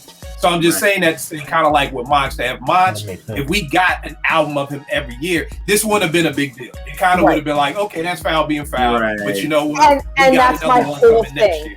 And that's my whole thing, is I just, you know, we waited a really long time. So yeah, that's what it is. But again, like, imagine if Pharoahe Monch put out albums the way Griselda does. This shit would have been nothing, because you would have just been like, well, in 2 weeks, I'll have Pharoahe Monch album out. So like you said, I think that's it. My most disappointing album is an album that I actually like, and it's what Rel said, J. Cole to Off Season. I agree with Rel. I give it 4 mics. I listen to it a lot. The reason I'm disappointed in it is because the way people talk about Cole, they talk about him in which a way that he should be dropping these 5 mic albums that are going to lead us into the next millennium. You know what I mean? And this album wasn't that. So anytime I see, and again, it's just when it comes to Cole, Kendrick, and Drake, you know, we're really Cole and Kendrick because that's the hip hop in me. But I'm expecting both of their albums to be amazing. Like, I still listen to Good Kid, Mad City. I still listen to Pimp a Butterfly. I still listen to Damn. I can't say I'm going to be listening to the Off Season, you know, 2, 3, 4 years from now. Bro, you ain't listening to it 2 months after it came out. Nobody is. They ain't talking about it. Yeah, I mean, and there's songs on here that I like. You know what I mean? But and then I think it was once I saw, because if anybody watches Apartment 5B, you know, me and Porsche always complain about J. Cole producing his own stuff. Yeah. So when I saw that other producers were producing for him, and I'm like, oh, he got Jake One, and he got this, you know, he's got outside producers. Then it, like, my expectation like skyrocketed to the roof, because it was like J. Cole's never gonna allow somebody else to produce him, for the simple fact he produces his own self. He goes platinum with no features. If it ain't broke, why fix it? So that kind of took the expectations to another level. So again, I think it's a solid album. I think it's good. I give it 4 mics, 3.5, 4 on a great day. But I just, again, like Rel said, the hype that people put on it so much. And even I think without the hype, because J. Cole is one of the biggest rappers walking the planet Earth. I'm not saying he's the best, but he's one of the biggest. Okay, so if you're one of the biggest, then I expect you. It's like KD. Even that game they lost to the Bucks, you expect KD to go out and give it his all. Mm-hmm. And truth be told, if his foot was like a milli-inch, a little bit below behind that line, we ain't even. Yeah, that's game. Like Brooklyn is in the finals. So, but that's what you expect from KD. Like you expect him to go out shooting and giving it all. So, even though they lost, he had a 5 mic game to me, and I just don't feel like this Cole is a 5 mic. It's not what you would expect from one of the greatest MCs walking the planet Earth. JR, what was the album that disappointed you this year? Her, Back of My Mind. Nice. She's an industry plant. I'm sorry. I feel like she's playing it. I'm sorry. Yeah, I'm on one. So yes, I feel now, like. Break this down to me. Break this down. Why is she an industry plant? Like Naomi loves her. Like I'm a fan of her. She can play instruments. She's dope. But I feel like they throwing her in our face to have us saying, "Well, y'all got her. Be quiet." You know what I'm saying? Because we're always complaining about R&B not getting respected and R&B this and R&B that. And they're throwing her in our face. She's winning all these awards. They putting her on the country awards. They putting her on this. They like throwing her in our face. So we can say, well, we got her. So, you know what I mean? She's Juneteenth. Yes, she is. We gave that to y'all. Now shut up. Now shut up. And period. And it's the truth. Like it's the truth. That was an analogy for your ass right there. Yeah. You win, Vern. You win. You get this week. Yeah, this week. Damn. Because in the beginning with her, I wasn't convinced because I wasn't with the gimmick of not showing your face and all that. I wasn't with it, but I finally got onto her and I saw her play her instruments. She did this, I was fine with it. And then I was like, yo, she's dope, but I feel like they pushing. So I was like, she came out with 19 EPs that she ain't say is an album. Mm-hmm. So she finally came out with the debut and I'm like, okay, cool. I was bored with it. Man. It was boring. Like it's a couple of songs that I like, but I'm like, I'm bored. And it's too long. It's too long. Here's the thing. The only reason why I was intrigued about this album is because Camper did a lot. And I like Camper's production. So that's the only reason why I was even remotely intrigued about it. That's why I was more disappointed because I know Camper for what he did with Brandy. So and other people, I'm like, yo, Camper's gonna body this. And he did her first EP or whatever it was. I don't know how many albums this girl got out. It's whatever. But with this, it was like, I was bored. I was like, it's too long. It's 21 songs. Oh, yeah. Some of these songs don't even need to be there. It's just too long. And I feel like they just throwing her at us. And hey, I don't care what people say. I feel like she's an industry plant. And that's just the bottom line. And take it for what it is. But I'm over it. Because at first I was giving her that title, like, yo, she's the front runner. I'm good with it. With this album and what they're doing industry-wise, I can see it. I ain't with it. Nope. Nah, I feel you. Vern, what about you? I didn't have one, but as we talk, I do have one. And all y'all feminists taking agency over your body people, send your mail somewhere else. This girl could sing her tail off, but I'm disappointed in that Hotels album by Jasmine Sullivan. Okay. Really? This is why. Because I think it's her most popular album or her best sold album. But the whole subject, I mean, again, you grown, you can sing about whatever you want to sing about it. Right. But I don't want to hear Hotels for 20 or however many songs is on there. Right. You're too talented to me to have to resort to that. I got you. But do you think she resorted to it? Because from what I'm understanding it was like she wanted to tell like this album is for the women. It is again and again. So she ain't writing to no 49-year-old man. Right. I get it, but for me, I love her voice. She can sing. I'm not listening to that album. Right. So, I know what you're saying. Yeah. I know what you're saying. Yeah. I know exactly what you're saying. I think it's one of those albums like maybe like what JR, how you felt about Sadiq's Raphael, yep.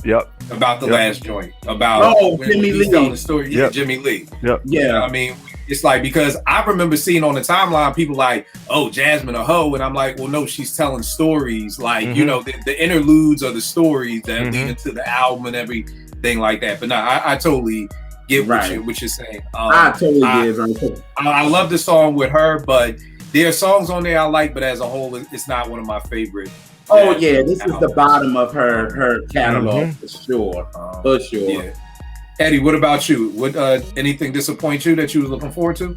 Yeah, Benny the Butcher, The Plugs I Met Too.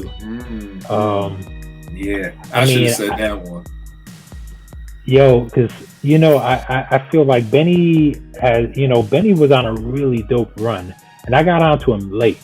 Right. But even some of the other stuff that I went back to was really dope. But I got onto him Tana Talk 3, which is incredible. Plugs I Met, incredible. Even the Statues of Limitation joint, that collaboration was dope. And then, it's been hit or miss. Burden of Proof, I like it. I don't run it back all the time, but it's better than the Plugs I Met Too. And I should have known, like, Harry Fraud never really does it for me. It's so funny you say that, bro, because to me, Benny is Benny. Like, there are just certain MCs that are just the MC. So I'm a Benny fan, you know what I mean? And it's just those beats, like, even I would not be shocked. Those beats sound 10, 12 years old. Like, it doesn't even fit into what's going on now. And it was the same thing because I love Jimmy Jones' El Capo album, and Jimmy Jones and Harry Fraud album just didn't do it for me. So like he as a producer, dude just doesn't do it for me. Yo, he's one of them producers that I wonder, like, how the hell did he become popular? And there's a few, I'm this is not what that show is about, but there's a few, and he's one of them. I'm like, how the hell he get popular? It's like none of his beats really do it for me. Maybe if he gets one, but he shouldn't be producing whole albums. That's how I feel. And honestly, the features, features were hit or miss. Were hit or miss. I mean, and the misses were really bad. Yeah, that's a good call too, because I was looking forward to that joint too. Matter of fact, I want to say I copped it, and I copped it. I haven't even opened it yet. Because I heard it after I copped it before I heard it. However the hell it happened, but I just haven't even opened it yet. So that's a testament to it right there. But again, I do support folk I fuck with, even if I don't like the album. It's a testament to that. Rel, what you got for your disappointed joint? Man, this one hurts. But the Four Horsemen joint, the Killer Priest, Razzcast, Cannabis, and Corrupt John. Now, I will say they are rapping their ass off on this album, but the beats, and I'm not like a huge. You got a funny thing, Rel. Everybody who I asked about that album says this. They are rapping like the goddamn Olympics out there, but the beats, like beats. And I'm not a guy that, like, you know what I'm saying, I can overlook like if the beat ain't super fire, but some of them joints is just like really bad, you know what I'm saying? And for another reason why it's a disappointment for me is because of timing. Like, we should have got this a long time ago, you know what I'm saying? And those are four great MCs. It's Corrupt, Cannabis, Killer Priest, and Razzcast. Okay. That was supposed to come out a long time ago. And a couple of the songs are from back then. A couple of the songs are as old as when it was supposed to come out. Now tell me this: was this sort of like a slaughterhouse problem where niggas is just rapping for 78 bars? Like it's not really a song structure. Like no. Okay. It's just the beats aren't that good. Like there's a couple of them that's straight, but it's just. So like, what's the structure? Like to me, with 4 MCs, it's kind of like I can't have. If I'm the executive producer, I'm like I can't have you 4 niggas on every track. So if we got 12 tracks, all 4 of y'all are only gonna be on 2.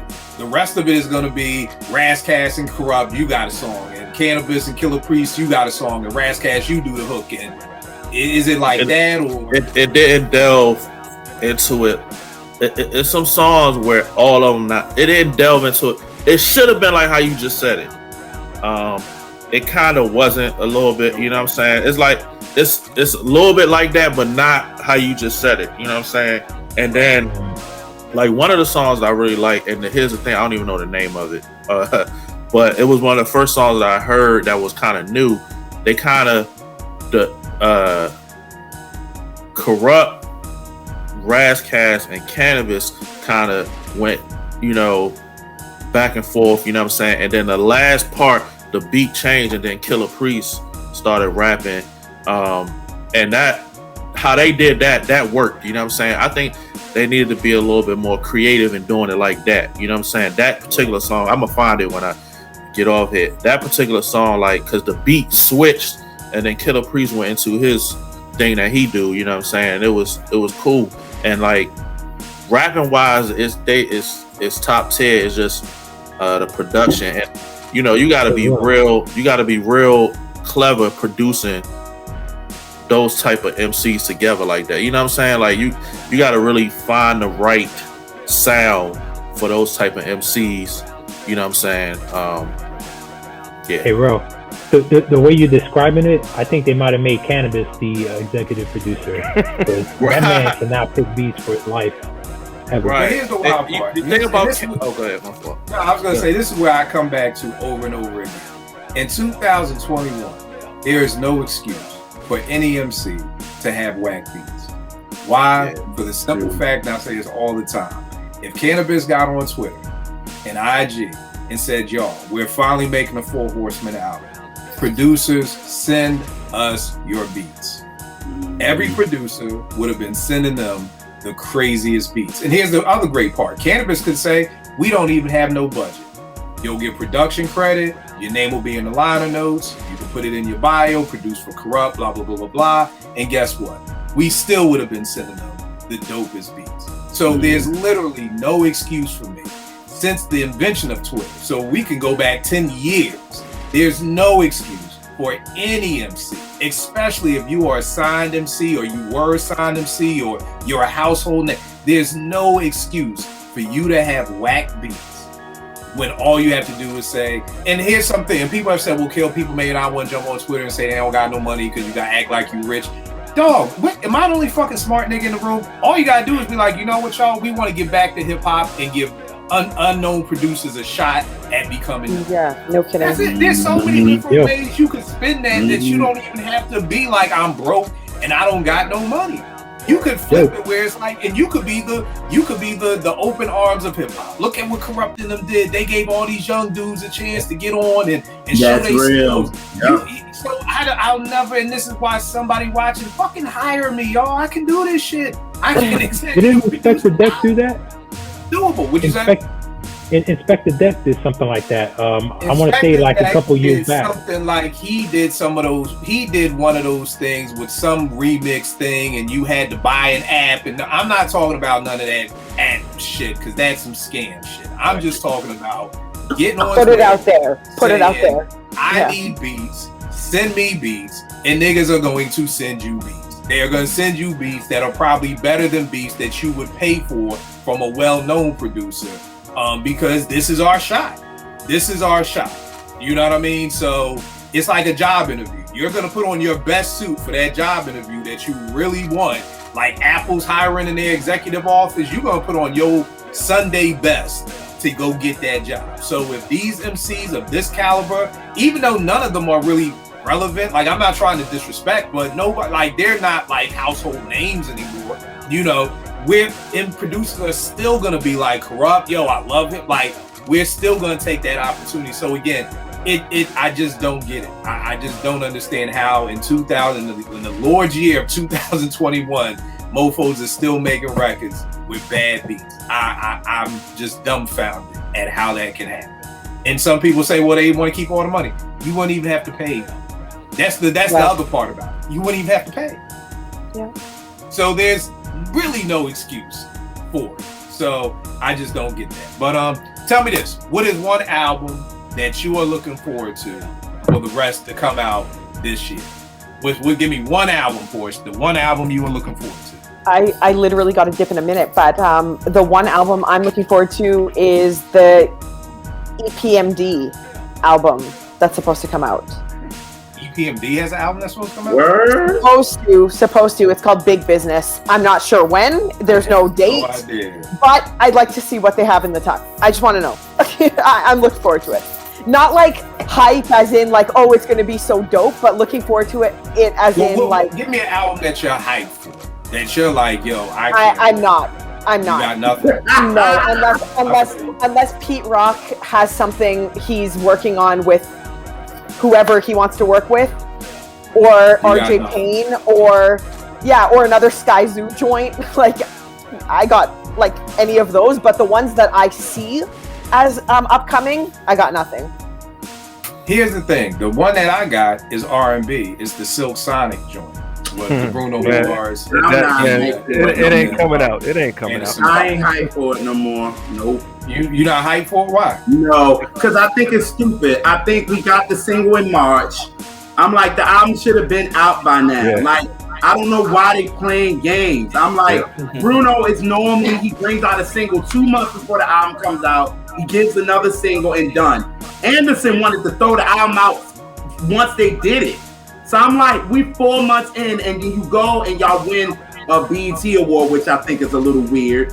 But y'all win best group, and then you go up there and say the album's coming with no date. I'm over it now. Like, here's the thing. I'm just gonna take this time to say bye. I'm just gonna slip out. No, Porsche, we ain't getting at you. You ain't getting on that easy. Sorry. On Twitter at @SherShaylaPorsche. That's it. That's all I got. Oh, God. All right, baby. Next week. Okay. Take care, guys. So good to see all of you. All right, peace. Bye. Here's the thing. And I get you. I have no idea because I'm like, yo, the door, no pun intended, was right there open for them to drop this. I mean, right there. The only thing is that I just feel like that song is perfect. I don't know if I've heard a perfect song like that in a while. I probably have, but I'm just off the top of my head. Like, it's just perfect. Everybody loves it. Everybody from little kids love it to adults love it. Everybody loves that song. I think those are two of the most creative people we got in the game right now. Whatever they've cooked up, whether the album is done, whether they're trying to do business behind the scenes, I don't know what record label it is. Maybe it's... If the album is done, I'm trusting this album is gonna be dope because I love Bruno shit, I love Pac shit. So that's the only thing that I'm hyped for. If the album comes, that's what I got. Jared, what you got? What you hyped for? Honestly, I don't know when they just bringing out singles. I'm waiting for the Shandellas to come. I'm waiting for them girls to come. Shandellas? They were signed. They was signed by Chuck Harmony and Corey Kelly. You know, they call themselves Louis York. And they call themselves like these what? girls have brought, They call themselves what? I know that team because that's who did Pretty Girl Rock for Carrie Hilson. Right, and they call themselves Louis York. The newest York. Louis York. Clark? Louis. I'm sorry. They call themselves Louis Clark, the people who found. No. Louis York. York. Like New York. St. Louis and New York, something. Yeah, right? Because Claude is from New York, and how fucking Eddie, we Philly Brook. What the fuck? Come on, we gotta come up with better names. Now we got whack. Now we got whack. You know what? They had You know what? That reminds. There was something. There was an album that came out years back called Brooklyn Natty. What group was it? Yeah, but they did that before. We need to work with better names. We need Lewis and Clark. What they got for us? No, Lewis, y'all don't do that, Tim. I know. But I'm gonna call them Lewis and Clark. It's fine. They put these 3 girls together, and they're dope. Like every song, they came out with 10 songs, and they all dope. Like this is on Apple Music. It's on all streams and platforms. What are they called? The Shirelles? The Shandellas.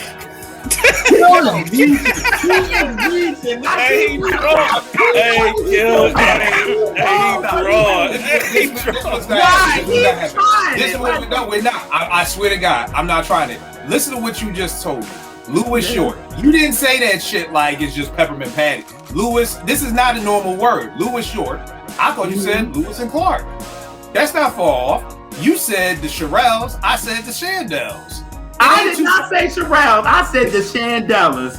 The Shandellas ain't that far from the what did I say? You hear what you want to hear, because I did not say it. Yo, when you say the Temptation, when you say the Temptations, and I say who? Boys the Men, then that shit is fun. But if you say the Temptations, because everybody heard Lewis York but you. What is the okay? I apologize. What is the name of the group? The Shandellas. The Shandellas. Yes. The Shandellas. Yeah, don't nobody else in the world think that sound like the Shandells or the Shirelles. It sound like something off the movie. Oh, I give you that, but I done said it like 3 times, so you ain't hear no shit. I'm 47. I'm 47. I don't remember no more, man. Whatever. All right, I'm waiting for them to come out with an album. Honestly, I'm waiting for them. But they've had 10 singles out and never had an album. Okay. But I was with you. I wanted that Silk Sonic because I'm hearing who they working with. I was good with it, but afterwards I'm like fire. I'm done. Who they working with? They got Sly. He's on the intro. He said it's very Earth, Wind and Fire, Ohio players type of joint. Okay. And we know that's true because Anderson is that with his Free National. So it's dope. Like, we know this is going to be dope, but damn, give us the album already. It's going to go #1. You're Bruno, and it's going to happen. So I don't know what they waiting for, but I'm like, whatever with it. Like, whatever. I'm just wondering if it is some label hoopla because that's what I think is politics. Pac is on a real label. Bruno is on a real label. Right. It's different if they was just SoundCloud. They were both on like Interscope. Right.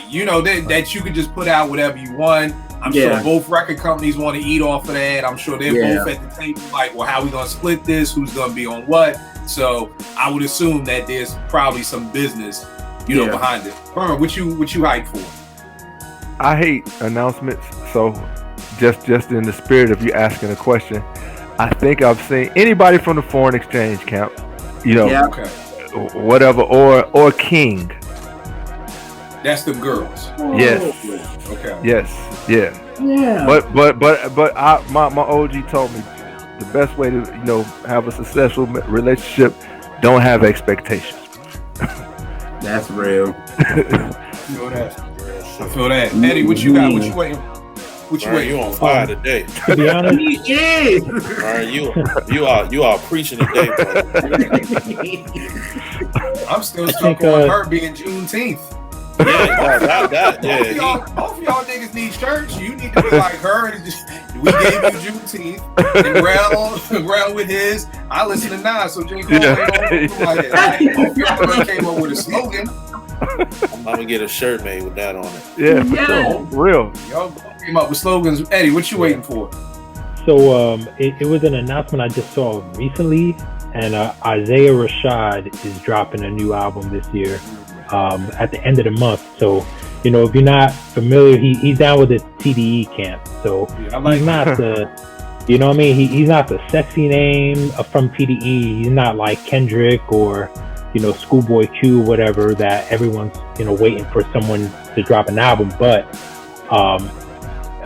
Sylvia Demo and the Sun's Tirade, both very dope albums.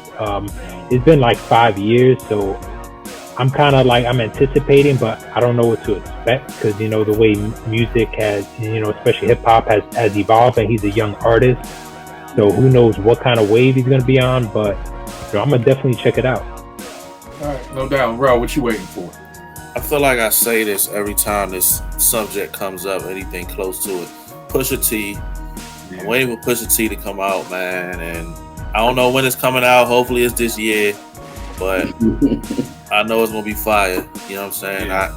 If I was a betting man, I would bet it was gonna be fire. He never missed.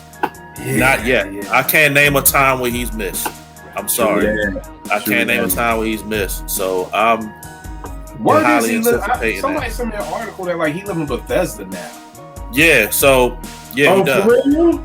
Yeah, he bought a house. He bought a house in Bethesda. He's in this area a lot. I don't know exactly why. I know it's a guy that I know that's like what can I call this dude? His name's Dre AMir. He's kind of just into everything in this area. He hangs with Pusha real heavy. Okay. So yeah, he does have a house in Bethesda. That is true. Yeah, that Pusha with the Pusha Mad, because last time I heard it was a Pusha Madlib album, and I was like, that would be dope. But I'm still waiting for this Madlib Black Star album from like 2 years ago. So that's why I'm like, at this point, I'm just trying to at least grab onto the stuff that actually may come out. No doubt. JR, give them everything. Let them know where they can get at you. All the good stuff about the R&B reps. Oh yeah, just go to the rnbreps.com. Get all our radio shows. Right now, we our producers on vacay, so we just having our shows, like old shows on there. But y'all can go back to that. Our lives is on every other Tuesday on Instagram. Check us on JR's World of Soul or Naturally Elise. Our show Catch That comes on every Sunday at 2 p.m. Yeah, that's it. All right, no doubt. Rel, where can they get at you, good brother? Uptown J-Ben on the gram. J-Ben215 on Twitter. I listen to Nas Shirts coming soon. Yeah. And Eddie, give them everything about you, bro. All right, on Twitter at EddieD80, on Instagram freestyles, and like I said, my website freestyles.com. You know what I mean? I'm writing about these independent artists. So two of the ones I named today, I wrote about on my site. But real quick, because I compartmentalize music and stuff, so I didn't have any EPs on my list. Because I'm thinking album. I didn't have that Pete Rock thing because I feel like it's a mixtape. I don't have it, but I want to shout out 3 EPs real quick. The 7 album from Ransom, 7 tracks, really dope conceptually and stuff. Blue and Surplus for Sale, and Vegas and Kill, Willmatic. Thank you. All dope EPs. So definitely, thank you. Vern, what you got, bro? Where can they get at you at? On Twitter, it is VChandler10. On Instagram, V the Loan Closer. All right, cool. Everybody knows Kill 889 for me. IG, Twitter, willmakebeatsfood.com. Me and Vegas' album is out. Vegas World Inc.Bandcamp. It's on all the streaming sites. All proceeds going to Ill Will's mother back in Queensbridge. Just want to take time to shout out 2 people. First up is my little sis. She was in the chat with us earlier today. That Blessed Girl is a producer. Just produced the EP for my cousin Jamal Gasol out of Niagara Falls, New York. Health issues. You know what I mean? I'll just leave it at that. Liver transplant, liver is failing. The Cash App is, that Blessed Girl. So like that Blessed Girl, 1992. And I always tell people, send whatever God puts on your heart. Whatever you can. To me, nothing. To me, it's always I like to be like the past. Like we you can send money, you can retweet, you can just send up some prayers. So that way nobody feels left out or nothing. Next, I gotta shout out my man. If you have listened to Brand Nubians, if you have listened to Sadat X enough, you have heard the name Mark the Spark. So he used to be the tour manager for Brand Nubians, Sadat and all that. Was at his gig, got in, something happened, exploded. The machine he was working on exploded. 3rd to 4th degree burns. He's in the burn unit. He's gonna be there for a while. the link in my Twitter bio. I've changed it from my website to his GoFundMe. So anybody watching can just go to my Twitter profile, click on it. Like I always say, if everybody who follows me, I'm almost at 12,000 followers, gives $1, we good money. So this is what I mean by you don't have to. If you I ain't ask, I know money is tight. You ain't got to give $5. You could just give $1. Like, you know, and to me, this is what hip hop is about, y'all. You know what I mean? To me, it's like this is the culture. This is what we do. Dog, Naomi wanted McDonald's the other day. A Big Mac meal is damn near $10 now. You know what I mean? So, you know, I'm just saying, hey, please, you know, if you can give up a Big Mac meal for the day to help somebody, because here's the thing, y'all know, my past used to always tell me this. We all gonna be in this situation. Yes. Everybody get a turn. I'm not saying you're gonna be in the burn unit. I'm not gonna say your liver gonna fail. We all gonna be at a time when we gonna need some help. So I totally believe in pouring into people and sowing into people, not just on some old. So when I'm good when it comes back, that my character is just to pour into people. But even if you are that mentality of I don't care about nobody, but you know what, let me take care of somebody else. And then when it comes back around to me, however it fits you, I'm just, you know, asking, you know, send some money, retweet it, send up some prayers. Vern, what you got, good brother? Let me just say this to everybody that's listening. There's certain people. Kill is one. My man, Asphalt Griot Bobby is another. Maceo. If they ever ask for something, I don't have to. What you need? If they're asking, I'm giving. Kill has earned enough. You know what this man is about. You know what he's about. If he asks, it shouldn't even be no second thoughts about it. Whatever you got, give. Yeah. And like I said again, this just happened at his job. You know, now he's out of work for the next 3 to 4 months. You know, now, you know, so again, when you're dealing with that, and again, with me and health issues, I understand it. You have to deal with the health issues, and then you're thinking, damn, who's paying the mortgage? Who's doing this? Like, who's doing that? Like, anybody who's ever been in a car accident, it's not like you get in a car accident on Friday and you get a check cut for you on Monday. Right. You know what I mean? So there's time when in between that time and space, you need some money. So again, you ain't got to give whatever. I always tell people, whatever God lays on your heart. If it's and nothing's too little, give $1. You can give $1, that'd be great. You know, or just retweet it. Sometimes I actually take a retweet over $20 because prayerfully your retweet may reach somebody else's stuff. So all that to say, prayers up for that blessed girl. Prayers up for Marcus Smart. I appreciate the hell out of y'all. I will check y'all next week, y'all.